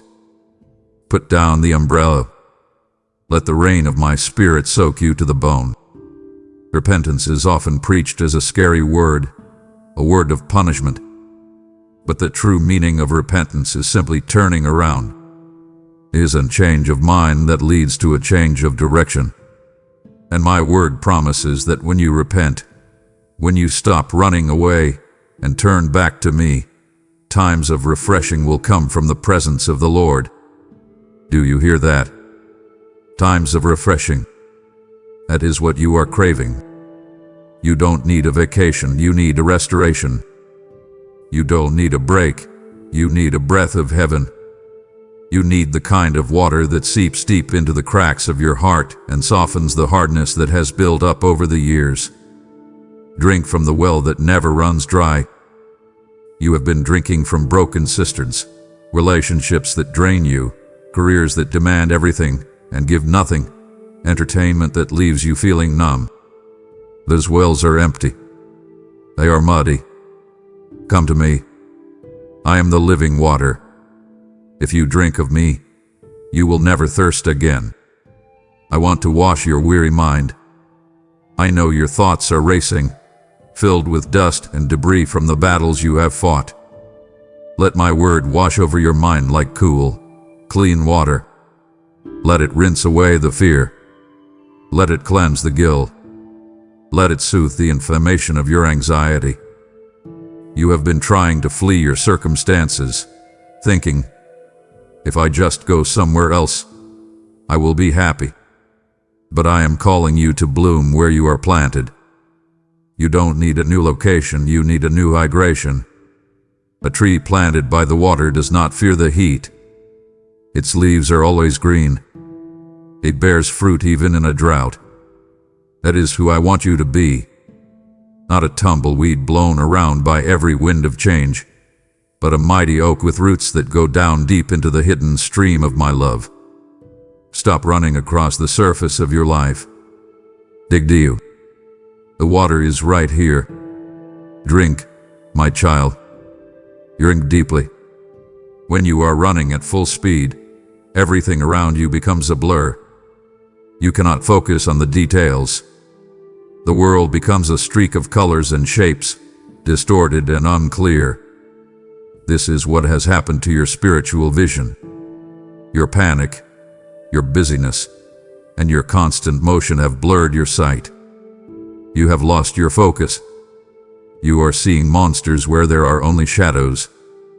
You are seeing mountains where there are only molehills. You are seeing impossible giants where there are only defeated foes. Fear distorts perspective. It makes your problems look massive and it makes your God look small.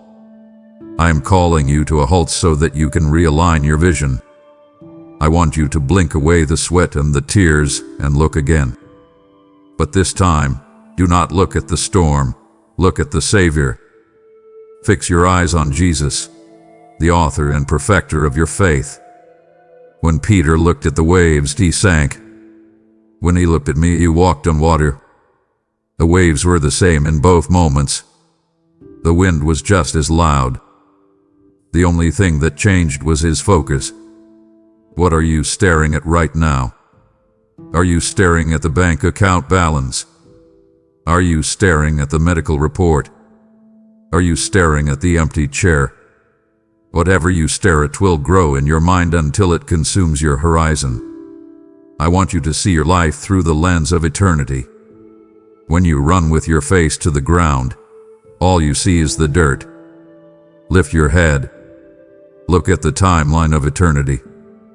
This trouble you are facing, this painful, heavy, real trouble, is light and momentary compared to the eternal weight of glory that is being prepared for you.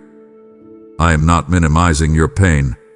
I'm maximizing your perspective. I want you to see that the story is bigger than this chapter. The painting is bigger than this dark stroke of the brush. You are running because you think you have seen the future and it looks bleak. But you are looking through a dirty window. You are looking through the filter of your past trauma. Let me clean the glass. Let me show you what I see. I see a future where you are whole. I see a future where this trial has produced gold in your character. I see a victory that you cannot imagine yet. But you will never see it if you keep running with your eyes squeezed shut in fear. Vision is restored in the presence of the light. You cannot fix your own eyesight in the dark. Come into my presence. Let my light shine on your situation. Suddenly, you will see the exit door you missed. You will see the resource you didn't know you had. You will see the helper I sent who is standing right next to you. Stop running blindly into the night. Stop, open your eyes, and let me show you the reality of my kingdom. It is all around you, waiting to be recognized. My child, we are transitioning now. We are moving from the frantic, breathless sprint of the runway to the steady, rhythmic walk of the companion. I do not want you to run for me anymore. I want you to walk with me. There is a profound difference. Running implies distance. You are either chasing something far away or fleeing something right behind you. But walking implies intimacy. Walking implies that we are going to the same place, at the same time, together. Remember Enoch? The scripture says simply, Enoch walked with God. He didn't run ahead of me in impatience, and he didn't lag behind me in fear. He walked with me. He matched his pace to mine. That is what I desire for you. I want to be your walking partner in this life. I want to be the one you talk to as you walk down the street, the one you lean on when the road gets steep, the one you share the silence with when there are no words left. To walk with me means you have to slow down. I am really in a hurry. You are always rushing, always checking the time, always trying to be efficient. But love is not efficient. Love is present. I want you to learn the pace of grace. He is a steady, unhurried rhythm. It is the pace of a heartbeat, not a panic attack. Keep in step with the Spirit, my word says. If you are exhausted, it is because you are running ahead of the Spirit, trying to force doors open that I haven't unlocked yet. Or you are dragging your feet, refusing to move when I say move. Let us get in sync. Watch my feet. When I step, you step. When I stop, you stop. When I turn, you turn. This requires attention. It requires you to be tuned into me, not to the demands of the crowd. The crowd will always shout, faster, more, now. But I will whisper steady. Trust. Here.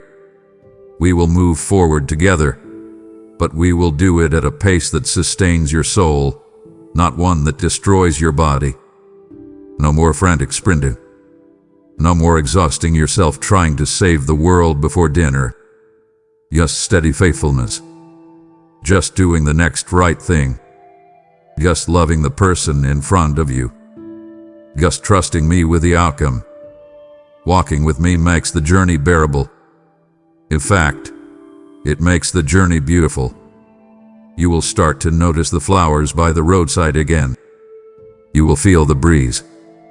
You will find joy in the journey, not just the destination. Take my arm. Let's go. We have a long way to walk, but we will walk in together. My child, hear this final word and let it seal everything we have spoken about today into the deepest part of your spirit. I am here to stay. I am not a visitor in your life. I am not a guest who comes for the weekend and leaves when things get messy. I have moved in. I have taken up residence in your heart, and I have unpacked my bags. There is absolutely nothing that can separate you from my love. Not your failures, not your fears, not your past, not your future. Not angels, not demons, not high power, not low depths. Nothing. I have placed my seal upon you, the seal of the Holy Spirit. It is a mark of ownership that tells the spiritual realm, this one belongs to God. Hands off. You are securely held in the palm of my hand. Look at your own hand. Imagine a small pebble resting in the center of your palm. Now close your fingers around it tight. Can anyone snatch that pebble out? No. And I am infinitely stronger than you. I am holding you with a grip of steel and velvet, strong enough to protect you, gentle enough to comfort you. You are safe. The war is over. You can come home now. You have been fighting a war inside your head, a war of worthiness, a war of survival, a war of fear. I am waving the white flag of my grace over your life. The hostility is gone. The barrier is broken. You don't have to fight for your territory anymore because I have given you the kingdom. I want you to drop your weapons. Drop your defenses. Drop your arguments. Just come home. I call you now to breathe in my peace. Let it fill your lungs like fresh oxygen. Let it displace the carbon dioxide of your anxiety. Peace I leave with you. My peace I give you. I do not give to you as the world gives, temporarily, conditionally, fragilely. I give you a peace that passes understanding, a peace that stands guard over your heart and mind. So, here is my benediction over you, my beloved runner who has finally stopped. Be still. Be still and know that I am God. Be still and know that I am your God. I am here. I am right here. I am closer than your next breath. I am loving you in this very second. You are seen. You are known. You are held. And I am never, ever letting go. Amen. My beloved, you have finally stopped running, and now I invite you to plant a seed of gratitude in this fertile ground as a sign of your new stability. As you have received this word of peace, release a portion of your resource to ensure this beacon of light continues to shine for others wandering in the night. Bring your offering into my storehouse and test me in this. See if I will not throw open the floodgates of heaven and pour out so much blessing that there will not be room enough to store it. Your gift today, via PayPal, membership, or super thanks, is a declaration that you value my voice above the noise of the world. I will rebuke the devourer for your sake and guard the fruit of your labor as you honor me with your substance. Do not hesitate. Make your offering now and secure your legacy as a builder of my kingdom. Click the link and give with a joyful heart, for I am with you. My child, do not let this word vanish like mist. Drive a stake in the ground right now and mark this moment as the finish line of your fear. I call you to seal this covenant publicly, drawing a line in the sand that the enemy cannot cross. Stop the cycle of hiding and declare your surrender with the boldness of a warrior coming home. Type these words below as a prophetic act of your will. I stop running. I choose you. Let this written declaration be the anchor that holds you steady. I am watching, I am listening, and I am ready to catch you. Amen.